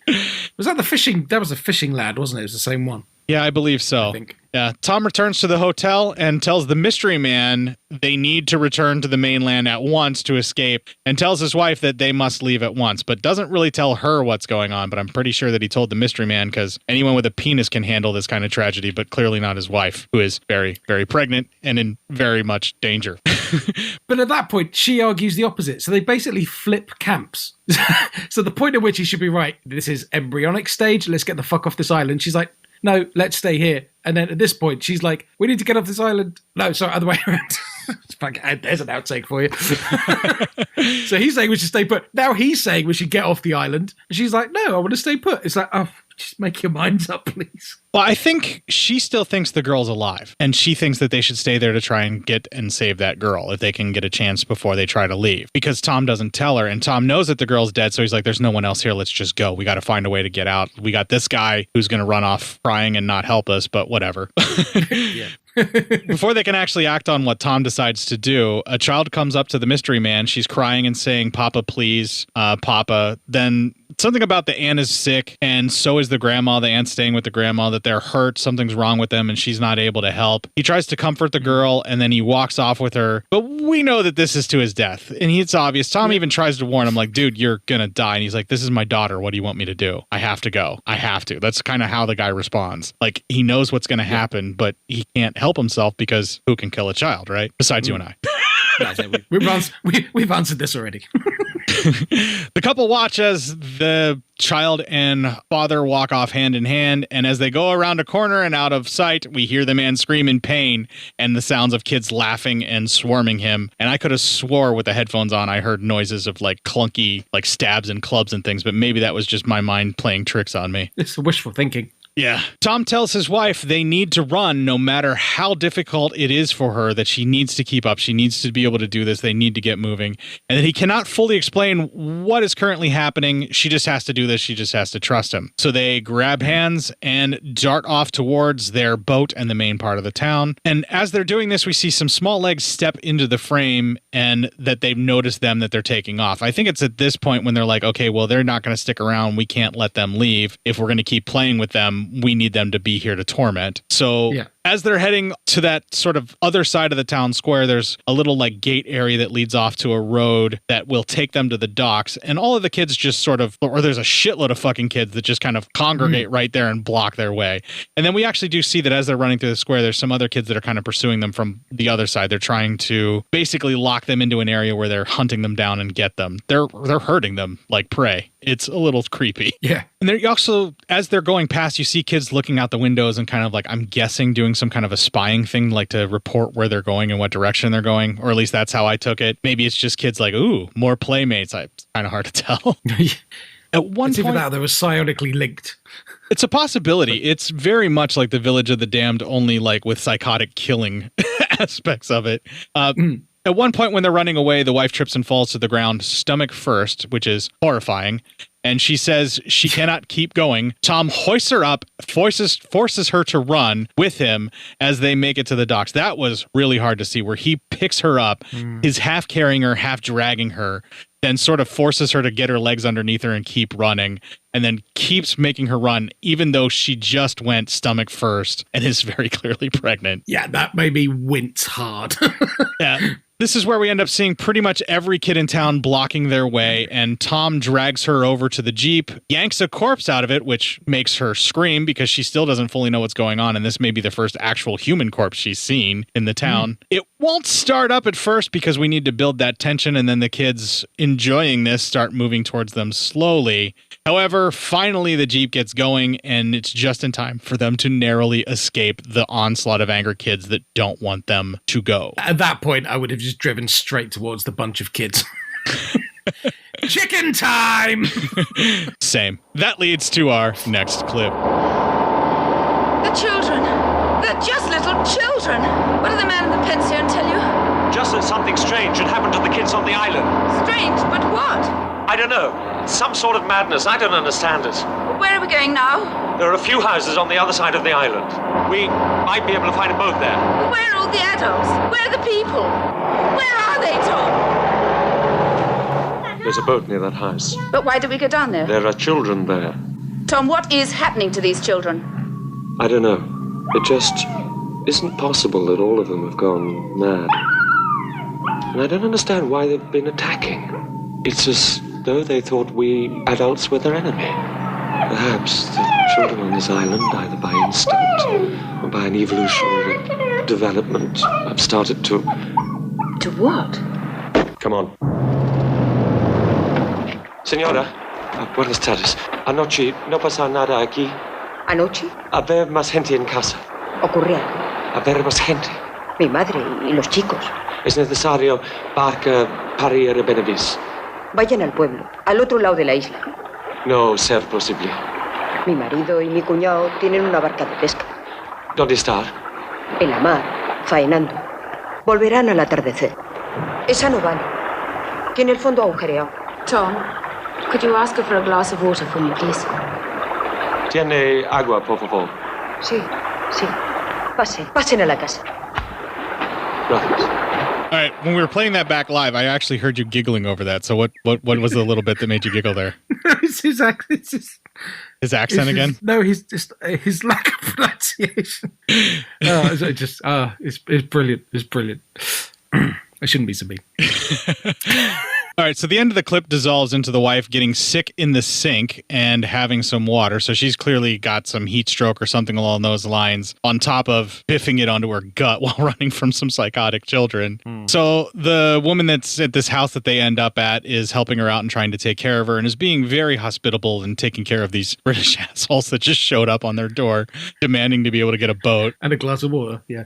Yeah. And the woman asks Tom about how far along the wife is, and then they offer tea for the wife just to try and make her feel better as well. And we see that the two boys that were this woman's children are just kind of staring at them because they're new people just sitting in their house. And then the mom immediately starts beating on the children and yelling at them, telling them they need to get the fuck out of here and just to let these people be.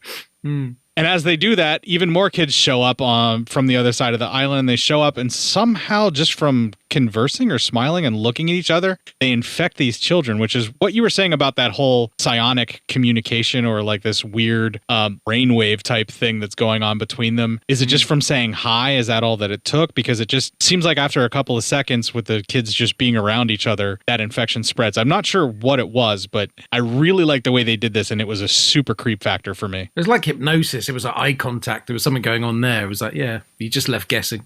Yeah, whatever it was, you just totally can tell these kids change over because Tom walks outside and sees the kids all sort of congregating around the boat, which is a way of saying this might have been your way out of here, but you are not getting out of here. Until they all just kind of hang out watching them sitting right there by the boat, just kind of standing between them and the Jeep. That was really fucking creepy. Like they're like, yeah, you're screwed. The couple then cautiously walk over to the Jeep and get in, firing it up and taking off while the woman of the house shouts that the fishing boat will be back very shortly.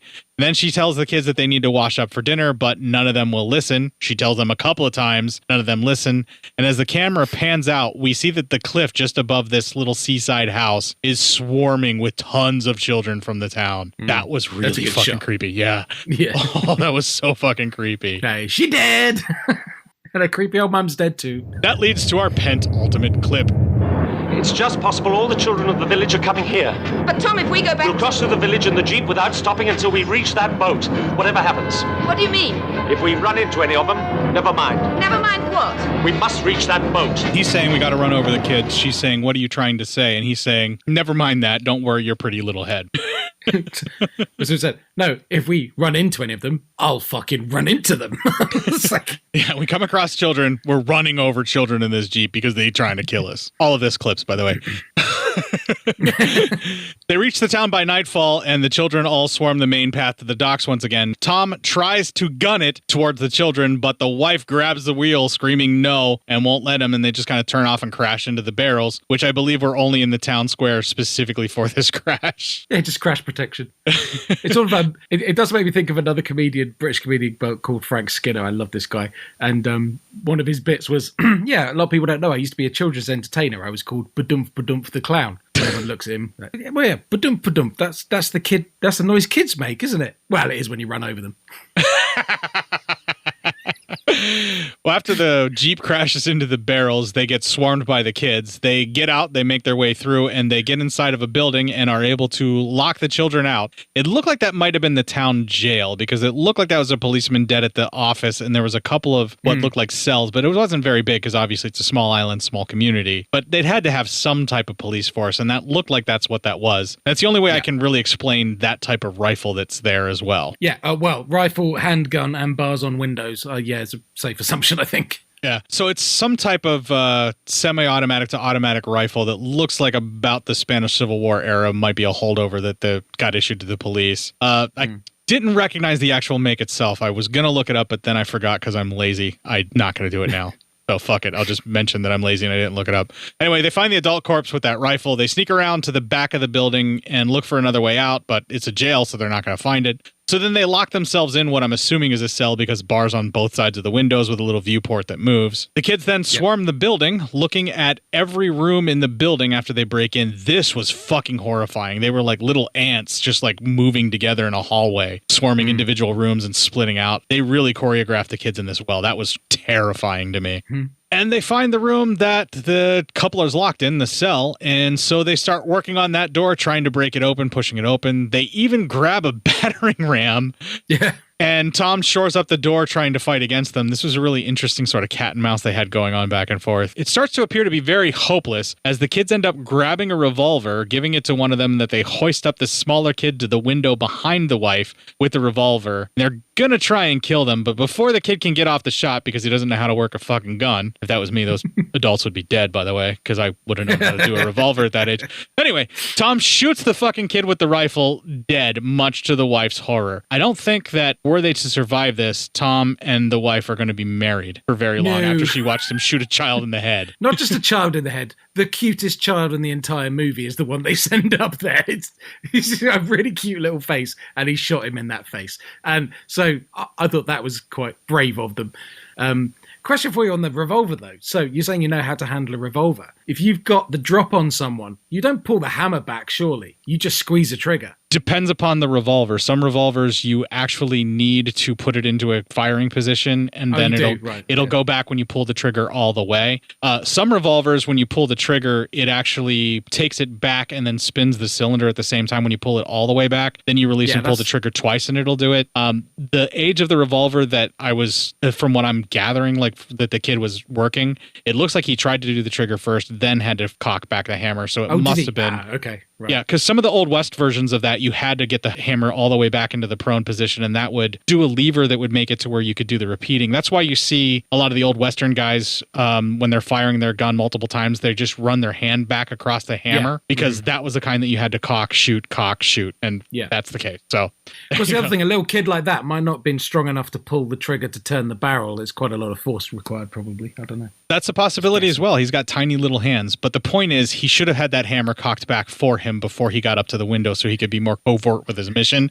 These horrible, evil children are not good at being horrible or evil. Amateur hour. All right, so Tom is obviously also mortified with what he has just done. I mean, who else besides Boz and me wouldn't be? But on the plus side, they now have a revolver too, because as the brat dies, he drops it into the room for them, so they have twice the amount of guns that they had. They do.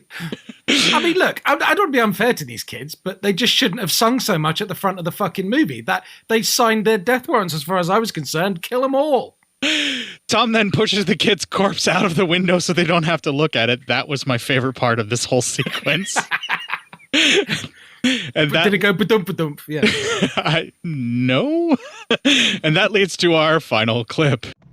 They're leaving. Nobody dared to attack a child, to kill one of them. That's why they weren't afraid, but now they are. Tomorrow morning, Enrique and some others will reach the island and we'll go on in sight.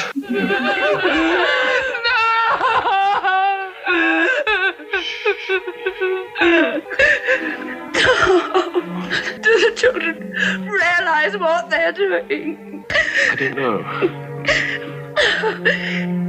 A normal child is not capable of killing an adult.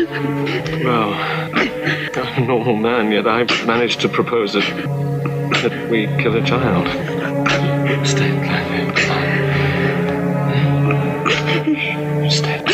So we get the answer to the question whenever the chips are down. Tom is the type of person who can, in fact, kill a child. The wife is going into absolute shock and horror. We kind of hear it. She's starting to basically collapse at what they have just done and what they've just been through. I think everything finally hit her, and Tom's been trying to protect her, but in the end, he's made this final reveal shock even that much more terrifying for her. She's seen one body. She's run in fear. They almost run over some children. She stops it while running in fear. Tom shoots a child in her face in front of her who was about to shoot her. Obviously, this is too much all for her to handle. Maybe a little bit of like a couple of steps leading up to this trauma would have helped her realize just how grave the situation is, Tom. You're a terrible husband. All I'm saying. Yeah. Tom attempts to comfort her and lays her down on what looks like some boxes, although it may have been what's supposed to be the bed for the cell, but it just looks like a bunch of stacked up boxes in this back room here, right at the end of the clip. He then checks the empty building. He gets a pillow and some water for his wife to help calm her. He grabs a ciggy, shuts and locks the door before popping a squat and then lighting it. This fades to an empty building and the two of them completely alone in the back room of the jail, and we hear Tom's wife screaming in pain, and it appears that she is giving birth, but she shouts how it is not the same as it was with their other two children. She thinks this child is attacking her from within as an attempt to kill her. This really kind of got me. I was like, oh, Jesus. Yeah, you see, all it did was send me straight towards Brain Dead. What's that film you guys named wrong? Dead Alive. Right. So the new baby is now Baby Selwyn in my brain. There we go. What I was kind of wondering is, like, is this her just losing her mind and thinking that that's what's happening with some of the pain? Or is her child also infected from earlier with that interaction with the little girl? It doesn't really matter, because as the wife is relaying the story of what happened with that interaction, we see blood starting to pour down from between her legs. I think she may be miscarrying, or also when she fell on her stomach, this may be damage from that, and this is just how she's interpreting it. But yeah, that's what I thought. But also, maybe it's just this terrifying moment of the fact that even unborn children will start to attack the adults that they're riding inside of, because that is a horrific thought as well. No matter what it is, this is terrifying to watch, because she's slowly bleeding out and dying while screaming about all of this with the interaction and trying to tell Tom what happened and telling him that she's sorry and all of that, as she just basically collapses and dies right there in his arms.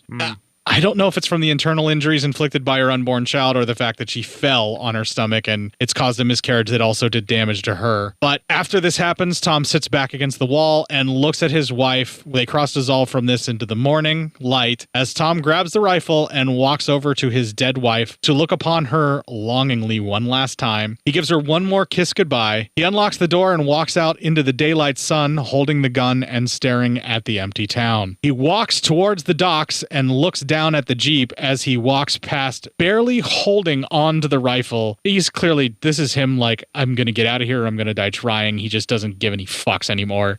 He seems like he doesn't even really want to live. He's just going to do what he needs to do. But then he walks through the main square without incident, and then the kids line up further down the lane to block him as he stands there with the gun, looking at them all mournfully before raising it, cocking the gun, leveling at the kids, and shooting a hole through the group just so he can dart off towards the docks and his boat. Or as I dubbed it, This Is America-ing it. What's that dude, his video? It just... Donald Glover. No. It's a music video. He's amazing. Yeah, This is America. Childish Gambino, aka Donald Glover. Sorry, I didn't know his real name. Yeah, Childish Gambino. That's the word I was searching for. Where he just does that spray and walk away. It just reminded me of that so much. But it created a hole. He got through. Yeah, he darts off towards the docks and he makes it towards his boat. He works on the knot holding out the boat, and I'm like, why didn't you have a knife? Why didn't you just cut that line? What does it fucking matter? Then you could have pushed the boat away and you could have gotten further away before the kids got to you, but whatever, he's panicking. The kids swarm the boat and him. He tries to get the boat fired up, but is swarmed by all the kids. He clubs them with an oar left and right until they pull him down, and then a little girl stabs him in the shoulder with some scissors, and then he jumps up and he gets stabbed in the leg with a knife. He fights his way free as what appears to be two policemen in the front of a boat approach him. Tom begs for help, but appearances win out in this case as Tom is shot dead by the cops and falls into the water. It's not me. It's them. Right. I mean, appearances are going to definitely win out on that. It looks like a guy being swarmed by children that he's beating to death. Slight tip, right? If you're in a different country and you know as much of the language as Tom has demonstrated to this point that he does, when two police officers are leveling rifles at you, don't shout at them in English because they might not understand what you're trying to say. Shout at them in Spanish, you might have a better chance.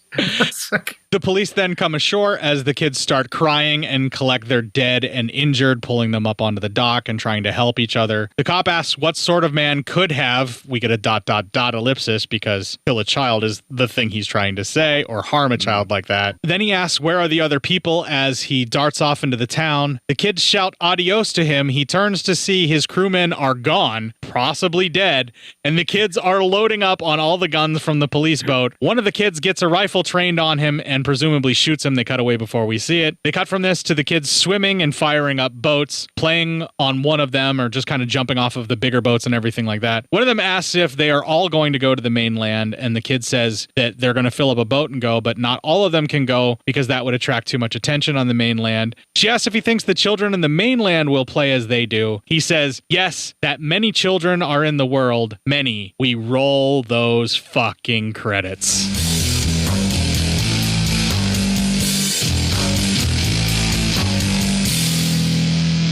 I love 70s European cinema for the non-stop downbeat endings like this. Like this just, wow. Like nothing happy about this. This is a childhood apocalypse where children are just going to come and destroy the entirety of the world. And it's going to be this never-ending cycle because eventually the children will grow up. And, I mean, you clearly see the influence that this had on stuff like Children of the Corn much later on. It's all right there. I say they wouldn't necessarily take over the world because, let's remember, we only had Tom on this island and his wife. And if they go to the mainland, there's going to be more people like you and me. And there are moments in this film when I'm like, I was thinking of the scythe pinata scene especially. And I'm like, yeah, I could have taken all of them. I reckon I could have knocked out 3 in one punch. So the odds are pretty good there. I mean, when there's loads of them in the street, that's a bit more difficult. And when they're tooled up. But there were various opportunities in this movie where he could have thinned the herd significantly.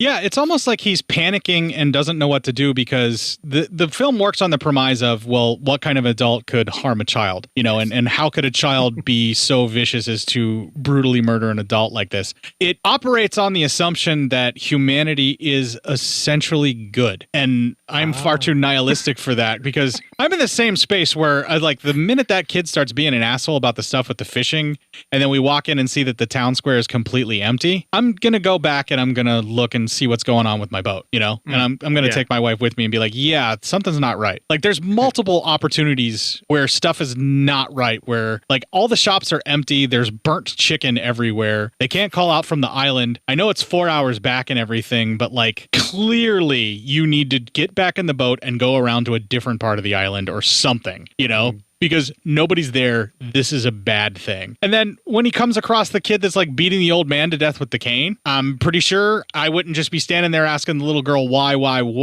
I'd be clocking that fucking little girl in the head with the cane myself and then going and getting my wife, holding on to the cane to keep it as a weapon and tell her everything that happened and try to get us the fuck out of there. Like there's multiple turns where Tom could have done something other than be like all supposedly dignified and, you know, trying to like rationalize everything that's happening.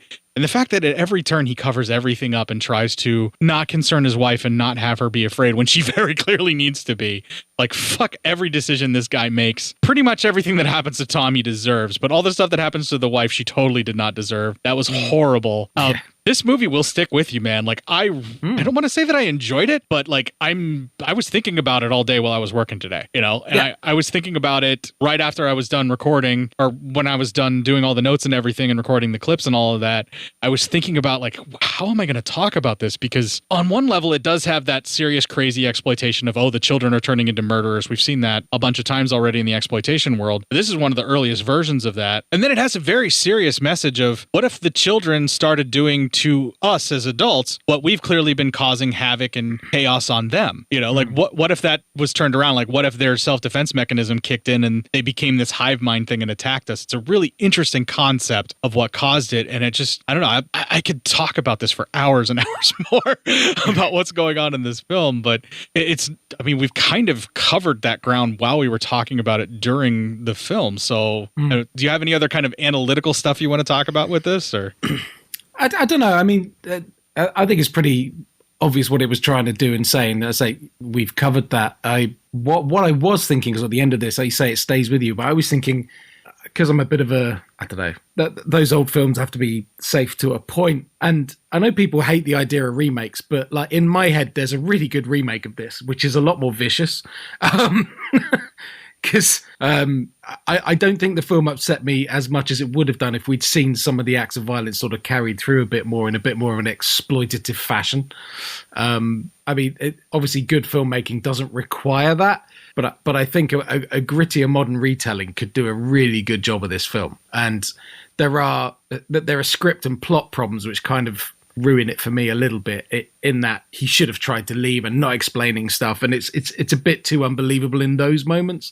But the most interesting factor, I think, was the trip and the fall, which was like really well filmed, shot, performed, because it really makes you wince. And then at the end, is it, you know, I think it's pretty obvious that it's a miscarriage from the fall. She's throwing up at the other house. There's sort of symptoms it's not going so well. But you've also got the interaction with the little girl earlier. So you're like, did she voodoo the child? But then you're thinking, well, how does an unborn fetus destroy the mother from the inside? They don't really got claws or anything, you know. So it's not like these are turning into gremlins. So but it does leave you thinking along those. I mean, it's not Baby Selwyn. He had teeth and claws, yeah. So it does leave you thinking on that point, and then sort of theorizing about what caused it. Was it a comet? Do you know what I mean? It leaves you asking a lot of questions at the end, and I always love a film that does that. So yeah, on the whole, I have to say I would say you might want to check out, I think it's a British film that's called The Children. I only have it as a digital film that I got through Vudu. It was one of those like 8 films to die for after dark festival like releases over here in the States. But it's around Christmas time. A family gets together in the English countryside, really far out there. They're snowed in for the most part. And all of the really young children start acting really strangely, and they sort of start infecting each other, and then all hell breaks loose. But it's all capped within this one family in this countryside, and it has all the gore and the craziness that you're looking for. So I think that may be a film that you might want to look at. Yeah. That The Children is very close to what you're looking for. It's just not an entire town on an island just 4 hours further south of Spain, you know. That doesn't exist. Yeah, but it's a hell of a movie to watch for Christmas to get you into the spirit this year. You know, that's this coming year if you want. It's totally there. Yeah, I really like the film. I acknowledge all the things that you saw that you had a problem with, but I was using my imagination and wondering and filling in the blanks with the gorehound in my own head of what that must have looked like, what that must have been like. And I love a lot of older films, so I don't mind using my imagination for the parts of me that want that gorehound aesthetic and it more gritty and brutal. But yeah, I can only imagine what a film like this would end up like if it were made for the more grindhouse audience in the later 70s or like early 80s. Like, you know, what if John Carpenter got his hands on this and did something really grotesque with it, or like a Peter Jackson or something along those lines? It could be really intense and insane. But in this kind of climate nowadays with school shootings and everything in the States, I don't know how well that would go over, because yeesh. Might not make your money back on that investment. Wow. But it's about getting their own back. I don't know. Oh, we'll see. Well, we're really, really far over on the review part of it. If you're still game to do the news, I am. Yeah, absolutely. All right. Well, let's take a break here. We'll play the Geek Radio Daily promo. We'll have a little bit more music that was yanked right out of the film to annoy the shit out of Boz. And when we come back, we will do some PsyOp news. Are you having trouble keeping up with the ebbs and flows of modern geekery? Is the real world holding you back from knowing what is happening in the geeky world? To answer these and other personal problems brought in by your friends, gaming group, and loved ones, Geek Radio Daily presents daily informational sessions brought to you by the wonderful Billy Flynn, the Flynnstress, and podcasting's Rich Sigfred. They contain such helpful segments as history, geek birthdays, box office results, the latest in DVD and Blu-ray, video game and comic releases. Why, they also have a Sweekly show hosted by the wonderful Billy Flynn and the Flynnstress, which includes interviews and commentary.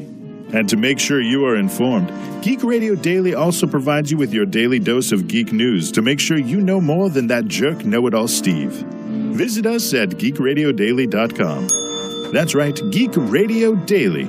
All the geek without the weight. Now available in fine Corinthian leather. All right, so we're coming back here, and we had a little bit of the music that annoyed the fuck out of Boz, just like I promised everybody. I never want to hear that refrain again in my life. It reminds me of like if someone were mentally divergent and or a little bit mentally handicapped and was trying to sing the theme of Suspiria to you. Right. That's but the thing is, if I ever hear that note sequence again, though, it's going to give me images of fucking Auschwitz. That's the problem, because they put it over the beginning. And that's the most harrowing part of the movie. Yeah, you definitely do not recover from that, even after you give me some PsyOp news.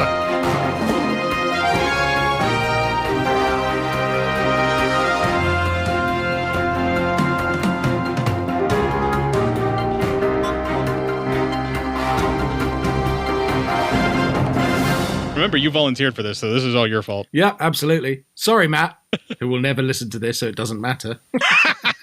He might. Well, look, I volunteered for this because obviously I'm in the Cinema Psyops group and I see the news items that get posted there. And it's that time of the year again. What did we get stuck in our rectums last year? Which I believe you've covered before, haven't you? Did you do it yearly? Whenever it shows up, yeah. Oh, is that me getting a metal rod shoved up my rectum? Entering your rectal passage. Precisely. My but of course, asshole actually sweat. They start with the upper part of the body and work their way down. So all reports are taken from the US Consumer Product Safety Commission's database of emergency room visits. All descriptions are verbatim. They don't put that in there, you might lose it. As always, objects are sorted by orifice working south. Obviously, I'm not going to read every single one. You want to do a little ass play? They start with the ear. And we've got things like coffee grounds. Several hair bands is the one I found quite interesting there. How do you get a fucking hair tie stuck in your ear? Just wearing loads and sleeping on them, I'm guessing. I'm not entirely sure. Oh, yeah, that would probably do it. If you sleep with one in, I could see where it would roll off and then get into your ear. But like, why? Why would... Never mind. People are dumb. I'm sorry. So what? Sometimes it's not like just an item. It's a description of it. So this one says, car was rear-ended and he hit his head on the back of the front seat. C/O headaches since, I think because of headaches since, also put a piece of paper in his right ear 1 month ago. What? All right. I have no idea what that even means. Cause of is what I'm guessing is cause of was that C/O, cause of headaches for months later, but he also had a piece of paper stuck in his ear for months after that. My next favourite one was sleeping when her 4-year-old child broke wooden tip of paintbrush and put it in her ear. Oh my God, at least it didn't rupture her eardrum. Jesus. I mean, looking at some of these, some of them must have done, put a crayon in each ear in school, crayon removed from right ear, but not from the left. Reminds me of that scene in that horrible Doc Hollywood where they pull a micro machine out of the kid's ear and then like the older brother goes running when the mother sees what it is as to what's wrong with the kid's ear. Obviously there has to be a gross one. Felt like something there. Burning sensation. Flushed the ear and a worm flushed out. There we are. Oh, yeah. I remember somebody had like spiders crawling on their eardrum because like eggs got laid in there or some shit like that. Yeah. And it was like this thunderous, loud noise. And I remember that creeped both Matt and myself out. Big time. And me. Ugh, just thinking about that. Yikes. So moving down from the ear, we now go to the nose. And obviously the first choice for the nose has got to be an earplug. Why would you put... Never mind. Yeah, okay, sure. I just thought that was funny after the last Makeshift nose plug, I'm guessing. Yeah. A steel nut, a toy lizard tail, quite a bit of tissue paper. But my favourite one here has to be a pom-pom. Like a cheerleader pom-pom? Well, what else could it be? But how the fuck did that fit up someone's nose? Very carefully and with much rejoicing. Yeah. So moving down, we're now onto the throat. A plastic jail wristband was quite an interesting one. Somebody tried to swallow their jail wristband to cover up that they had it and it got stuck in their throat. I'm guessing. In quotation marks, a bee or a wasp. The fact they couldn't identify which is slightly worrying. I could see where that could get stuck because all it would take is one or two stings and the swelling would keep it in place. And now covering all the musical genres, metal pipe, a glow stick, or a small American flag. There you go. Is that me getting a metal rod shoved up my rectum? Yikes. No, don't get ahead of yourself, Matt. It's penis next. Oh, it's cock stuffing time? Clip. Yes. I mean, these aren't that imaginative. You know, you got like a tongue ring, a balloon, a string of magnetic beads. The best one is probably playing with phone and fell asleep. When he woke up, his stylus was in his urethra. Injury occurred 4 days ago and didn't seek treatment. I'm going to shove the porno magazine down your throat. Yeah, dude cock stuffed his fucking stylus and then couldn't get it out, waited 4 days, and then panicked and went to the emergency room. But it's not as bad as the person who decided to use a metal screw in his urethra to cause an erection. I don't even know how that logic works, but all right. I'm thinking 100 mil screw at least to me any kind of benefit, but depends on what you got. Oh, he's using the screw as more of a hold up than a stick up. I get it now. It's like a splint. Or like an internal splint. It's like you stick a wire through like one of those like bendy gummy things to help like Gumby, yes. How he has the wire in the middle of all that stuff and that helps his arm stay up and a little more firm. It's like that. They're trying to Gumby their cock. Also a clip. Just where my brain went. Ouch. Mega ouch. So last couple on the penis, a lanyard. I'm like, how much of a lanyard? Are we talking the rope, the metal clasp, both metal clasps and the rope, or the actual large plastic card at the bottom as well? Well, if you're doing this for presentation's sake, I would say that you leave the clip part of the lanyard hanging out with the card still attached to it, so that when they ask to see your ID at work, you just drop trowel. Here it is! Hanging from my Prince Albert, yeah. But the last one we're going to mention here is, in quotations again, has had a marble in his penis for the last 4 years and decided he needs it removed. Oh, that could be a couple of things, though. It doesn't necessarily have to be in the urethra because there's a movement of body mod folks that put like ball bearings and stainless steel things under the skin because it supposedly enhances the feeling for both the partner and the person with the implants of those types of balls. So maybe he put a marble under the skin in his penis and decided to get it removed. But still, that's putting something inside your body, so it counts. I mean, that's the natural progression from the ampelang, isn't it? Which was the same reason that was used. Yes, but, you know, to quote D. Snyder, God forbid you hit the spongiosum, blood squirts everywhere. Strangeland, folks. I'm here all week. So obviously we don't want to be sexist about this, and now we have to cover vagina. Lord knows I love to cover vagina. I mean, the bit I find interesting about this is... afraid of vaginas? How these things got stuck and were not able to be removed without medical aid, basically. Because two of the entries are small vibrator and large vibrator. I would imagine that if it got past the main portion of where the muscles close, that would be more like stuck in a uterus. I could see where a small vibrator would be stuck up in the uterus area past the main opening, but like, yeesh. Yeah, we could be, yeah. Oh, that makes me wince. Paper clips. Oh, a do-it-yourself IUD? That's what I was thinking. I'm curious on that one. One of my favorites here has to be 3 bags of meth. 4 calling birds, 3 bags of meth, 2 turtle doves, and a small vibrator stuck in the... my penultimate favorite on this one was just one word, rock. Now, is that a rock? Was that some rock? Was it AC/DC? I don't know. I'm guessing it was of the Gwyneth Paltrow variety for her goo bullshit that she suckers people into. Yes, most probably. So does that mean she'd also be responsible for the fact that somebody put a bath bomb in their vagina? Yes, if she caused someone to steam their clam to the point where they burned their vagina, yes, this is also her fault when someone puts a bath bomb in their twat. Oh, no, it doesn't bear thinking about. So finally, as the title promised us, what did people get stuck in their rectum? Oh, is that me getting a metal rod shoved up my rectum? No, but booty juice, gotta have it now. But there was a nail polish bottle. Oh. I wonder if there's a letter missing in this one. Put pencil up rectum and now not able to sit. Was the H missing?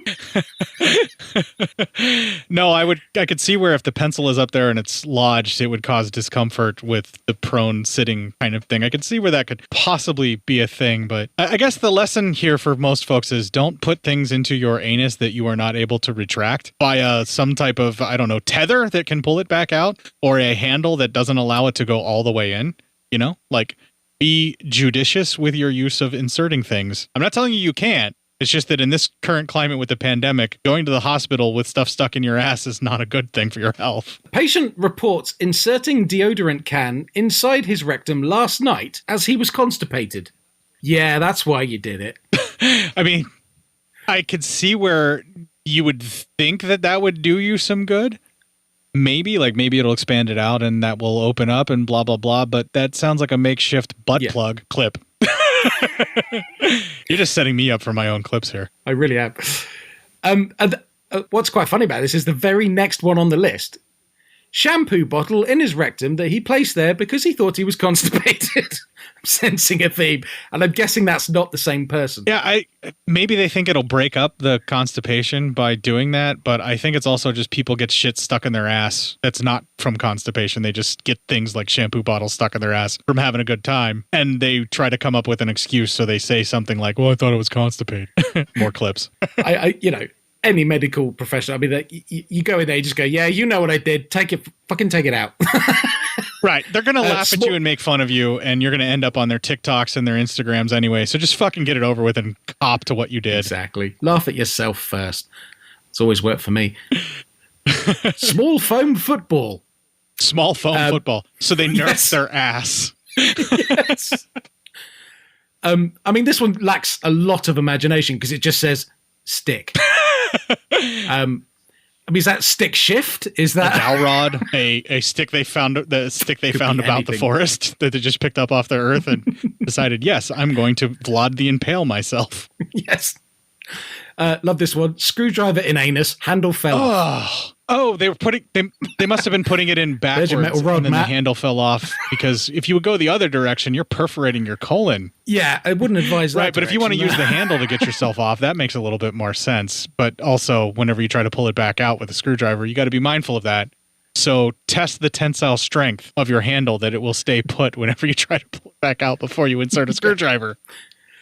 Now we have a long selection here which sort of tie in together. So you got vibrator ring, vibrator stuck in rectum, vibrator still on, 5-inch dildo, 6-inch dildo, 7-inch dildo, 10-inch dildo. Well, the dildos, it makes sense. And they're starting to manufacture those with like a little bit of a end to it so that, you know, it doesn't get stuck because that helps people not get them stuck in themselves. But the apple. I mean, it could have been a crab apple, you know, might not have been too bad. Well, you know, I'm thinking like Golden Delicious or like a really big Granny Smith. Cooking apple. You know, like if they're going for it, they're like fucking going for it. It's like the giant apple that you always see whenever someone's making an apple pie on TV. Like those big ass red ones. I'll never look at Betty White the same. So you talk about medical professionals are going in with, I've got something stuck in my rectum. This is kind of my favorite. Was intoxicated and is uncertain if she used her anal beads or not. Can't find them at home. None found in her ER exam. Wow. So you couldn't find your toy. So you went to the ER to find if you'd left it inside your person. That's funny. And none found in the ER exam. So I was just saying, it's like you couldn't find your toy, so you go to the ER just because you couldn't be bothered to look properly and have an exam because it might be up your ass. What if they ended up up somebody else's ass and she forgot? It's better just to get checked out and be sure. But even still, weird. Like, how do you resolve that with a hospital bill? Clearly, they have universal health care wherever they went there because you had to pay for that hospital visit otherwise.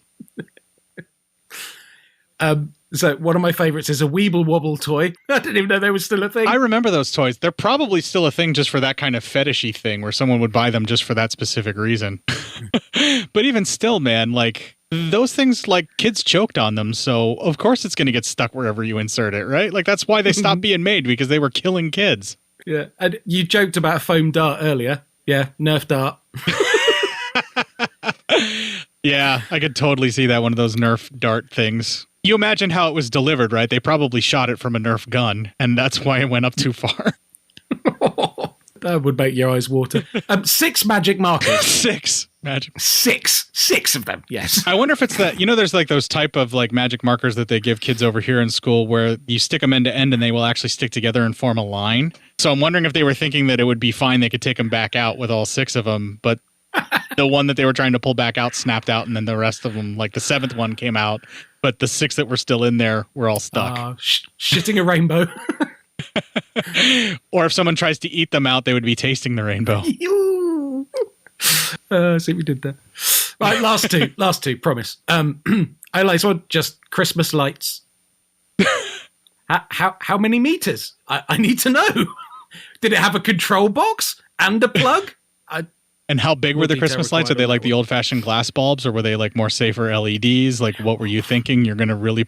Like, all these people are lucky they didn't perforate their colon and die, because that's all it takes. You just... one hole in the colon, you're done. Yeah, I mean, I'd like to think that whoever it was sensible enough to use external Christmas lights, so they're IP rated. Yeah, something, right? And last but certainly not least, because it's the last one on their list as well, ending the article... and I can't help but think that this one maybe happened in the South.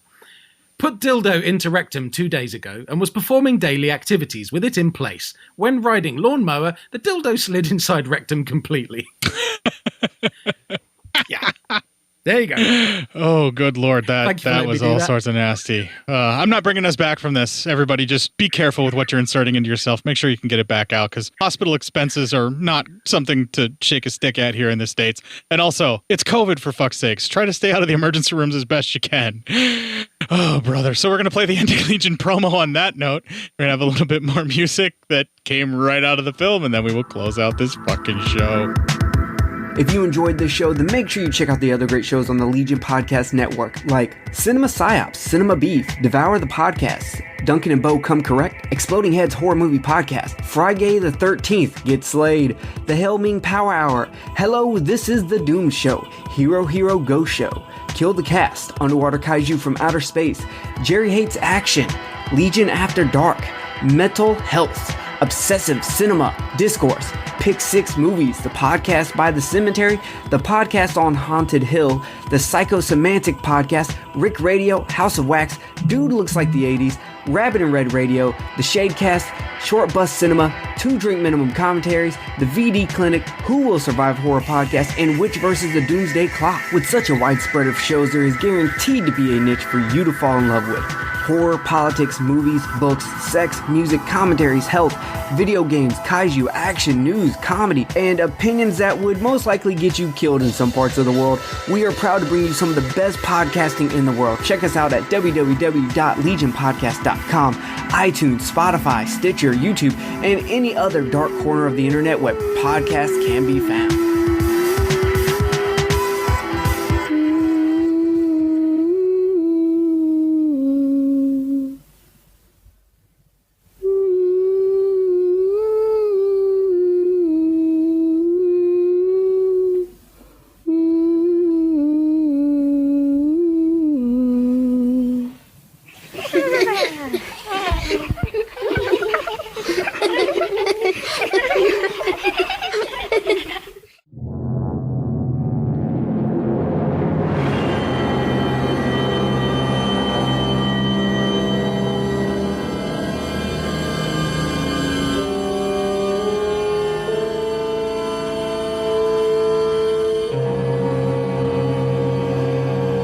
Kids. Yeesh. Yeah. And now that you mentioned it, now that whole entire kids humming and all of that stuff is going to be stuck with, the thought of all the shots from the Holocaust and all those other atrocities that children died in. So thanks for that, I guess. Yeah. Just like to say, for the record, going out of this, I know we talked about like mowing down children for quite a long time in this show. For the record, I love kids. I wouldn't hurt one unless they absolutely force my hand, okay? I, on the other hand, can't stand children, so keep them the fuck away from me and they will be absolutely safe. But I also don't want to harm any living creature unless I have to. More animals than kids, though, because kids should fucking know better. Animals are just, animals. They're more innocent. Yeah. Although I got attacked by a rabid chihuahua this week. Just came shooting out of this road. I was like, and the owner was useless. And I bent down to try and pacify it, but it was like teeth and snarls. And it was like, it was trying to, I don't know if it was angling to bite my ankle or not. But I'm like, look, little doggy, I understand you've got a chip on your shoulder and that it is not your fault. But if you bite my ankle, you're going over that fence. Wow, that's, it's kind of hard to argue whenever the dog is going off on you, but even still, if you'd like to find other instances where I advocate for violence against children, it may be available on all of our previous episodes, legionpodcast.com/cinema-psyops, and I actually don't advocate violence against children, just going to say I understand. If you'd like to join our Facebook group, Cinema Psyops, and get on my case about advocating for violence against children or saying that I understand, you can do it there. I'm also available on Facebook as Cort Psyops, where irony is completely dead anyway, so, at me on this, I guess. You can find Matt there as well as Matt Psyop. And, boss, where can they find you? What kind of stuff can they find out about you? I don't know anymore. Now, I used to do podcasts, but unfortunately, due to co-host difficulties and timings, we haven't done a horror podcast for a very long time. So I won't pimp that one out. But I have started doing a fitness podcast, believe it or not. It's called Better Hit the Mat. It's BTTR, Hit the Mat, to be precise. And the initials stand for Boz, Travis, Tom, and Ryan, who are the 4 hosts. Tom is actually a proper doctor, so he brings us some legitimacy because the rest of us are just piss-taking bastards. And the show goes out on YouTube. It's very visual, so I'd recommend watching it rather than listening to it, but it is available on all good podcast outlet places. Our tagline is allegedly a fitness podcast, and it's a support podcast really for the DDPY community, which is a sort of 50,000 strong community, but it's accessible to anyone. And if you struggle with fitness, weight loss, things like that, and you're looking for a bit of motivation, especially with January coming up, it's probably worth checking out, because the guests we have on is what it's all about. Us making stupid jokes is only the sidebar, really. We've had Vance Hines on, who's had over 78 million views on YouTube or something for his weight loss story. He lost almost 200 pounds in a year. Recently, we had Justin Dobbins, who is about to blow up big time because he lost 400 pounds in total. And my wife. So, that, she was a great guest. But that you get all stories from all angles about how people overcome self-image problems, huge weight loss, or depression, or like we are covering the gambit. We've got a show coming out in January, which is the guy coming on talk there. He's the head of certification for DDB Yoga. He has the most heart-rending story you'll ever hear, and it's a tough one, but how he has overcome the most difficult, challenging circumstances anyone could ever think to face. He is just one of the most inspiring people you could ever listen to. So we're really honored that we're getting these people on. And this year coming, we're 11 episodes in at the moment. This will be the year of some celebrity appearances as well. So we're up in the game. So if you want to check that out, please. I will include a link in the show notes on this. Since this is the thing that you're wanting to pimp out, I will absolutely do that, but I need you to send me said link. Yes. Which you could do to my feedback email, cinemapsyopscort@gmail.com. You could also message me on Facebook through Facebook Messenger with it. You could email it to Matt, psyopmatt@gmail.com, but let's face it, he's probably not going to respond. Although, folks, I did tell him to be on the lookout for messages of encouragement and everything like that, so keep those coming in for him, if you will. You can twit a couple of tweets on the hate-filled shitfest that is Twitter. I'm at Cort_psyop. He is at psyopmatt. Boz, are you on Twitter with any of your stuff? No, fuck Twitter. It's not so bad if you follow all the porn bots. It's kind of nice. I am on there, but still, fuck. I'm also on Instagram as cinema_psyops, where don't you fucking dare mention because Fuckerberg is terrified of the female nipple and female sexuality in general, apparently. I wish he would have never bought Instagram. He's totally fucking ruined it for all of us. But if you want to see the female nipple, Twitter is the place for you because all sorts of uncensored, unholy alliances are made there. Lots of nudity and porn is shared. And that's the only reason why I'm still on Twitter. He's honest, ladies and gentlemen. He's honest. And a real big fucking pervert. Well, while you're out there asking yourself, can I kill a child? Just remember that good old Cort Psyops could because he kicked the fuck out of it. Hello? Now I can finally hear you. Okay. It wasn't me. No, it was a fucking Skype update. It took it off the USB thing that I normally use. And I was like, I was thinking it was that. I'm like, it was either your USB headset wasn't being recognized. Usually it's Matt. So I'm always used to it being the other side of things. But in this case, I was like, no, this is Boz. He knows what he's fucking doing. So this has to be on my side after that update. Plus, I have no options. This is basically laptop on board microphone capture. It's that or Apple headphones, which are tinny as fuck. So. Oh, okay. So are you doing direct to your laptop mic or do you have like a... Oh, all right. Well, as long as it's, the fan doesn't get picked up or anything, I'm totally fine with that. I've never heard the fan on this computer, so I'm hoping not. I don't even know if it has one. The fucking Skype channel sounds pretty clean, so at least we'll have options, and I'm recording you on a separate channel, so that's all I can ask for. It's not up to my usual standards, but I did a playback on it, and I thought, well, it's okay. It just depends how noisy my wife is, but... I was expecting a fuck off from the other end of the house, but I didn't get one. Okay, so that's good. When we first started recording with Matt on Skype, he was using an Xbox controller plugged into his computer with a headphone jack into that. Oh my God. Yeah. So standards are not all that high for Skyping in on this show. It's an episode. We got to get it out, Yeah. All right. I want to make sure I did it on the Skype side, but I want to make sure you can hear it okay. Yeah. Mm-hmm. Yeah. Yeah, that's good. Yeah. Loud enough for you or do you want it louder? Oh, it's good. Okay. As long as you can hear it because there are 12 fucking clips out of this movie. Okay. Oh, good. I was hoping there'd be lots of clips.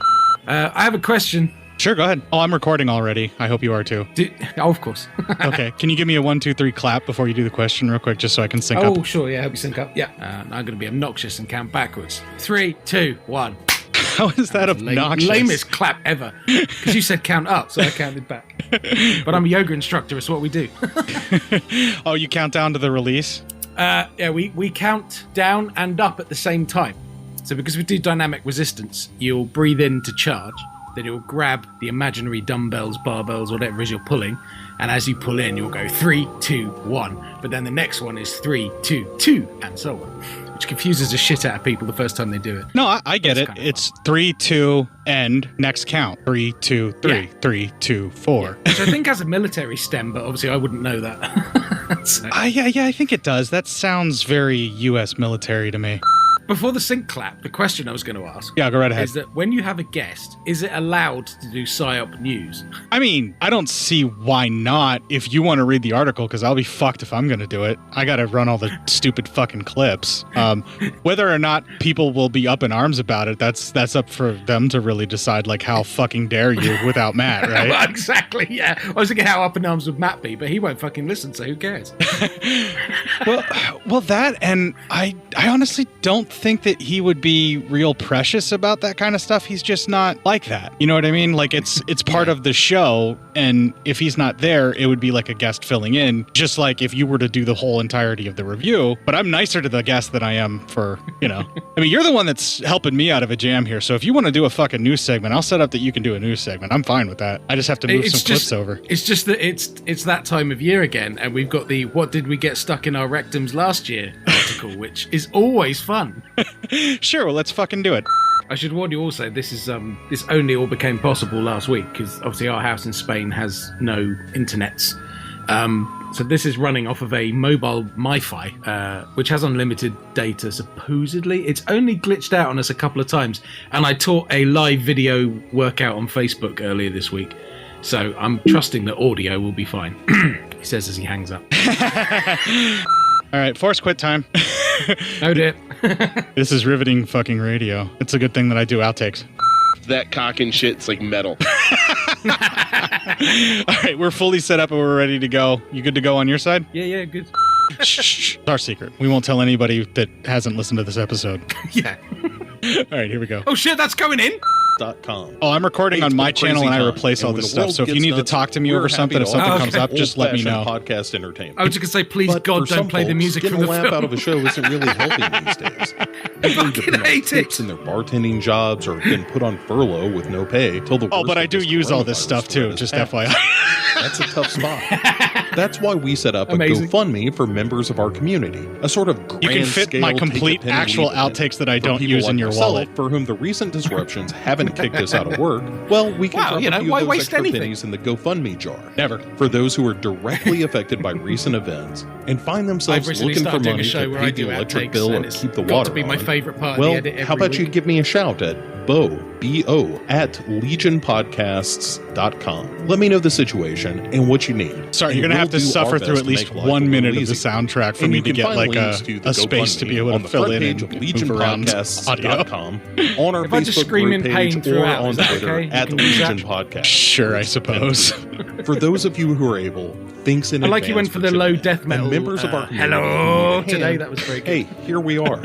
Remember, I was trying to do my didgeridoo impersonation, and we're all going to get through this together. I was considering if he does the long hello, do I try and harmonize? Thanks for listening to all the shows here on Legion Podcast, and we'll talk to you soon. Oh, my vocal cords are shot this week, so it's not going to do it.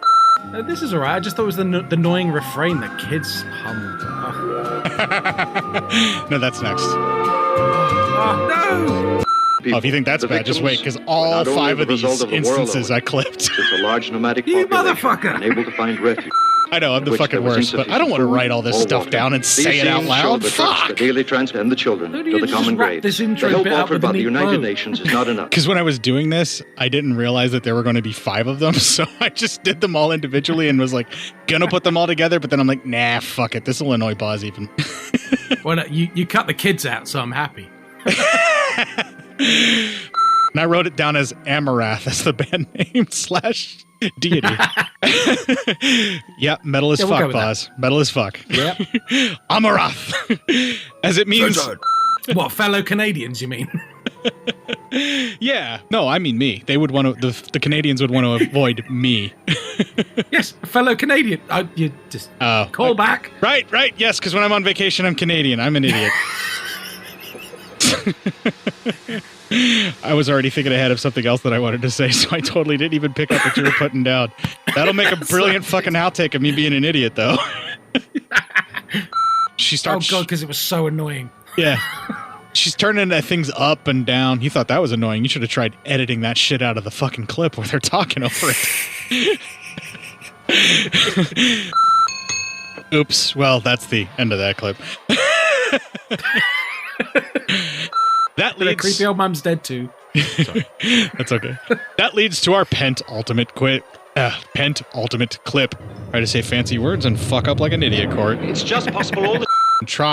Tom, I'm just going to skip those and put those in later. Save us some time. No worries. Okay. Yes. Okay. Got the thing ready. Sorry, my voice is being a dick. It's not been used like this for a while. Well, I'll play a little bit of the music so you can talk about how annoying it is when we come in before I ask for the PSYOP news. Here we go. 3, 2, 1. Sorry, dude, my recording stopped, so you'll have that last bit there, but we're going to have to resync. Go ahead. I don't know what stopped. Okay, rolling. Harsh. Adam, sorry it's so long, but when us two get together, it's in it. All right, you can go ahead and stop recording on your side. I'll stop rolling on mine.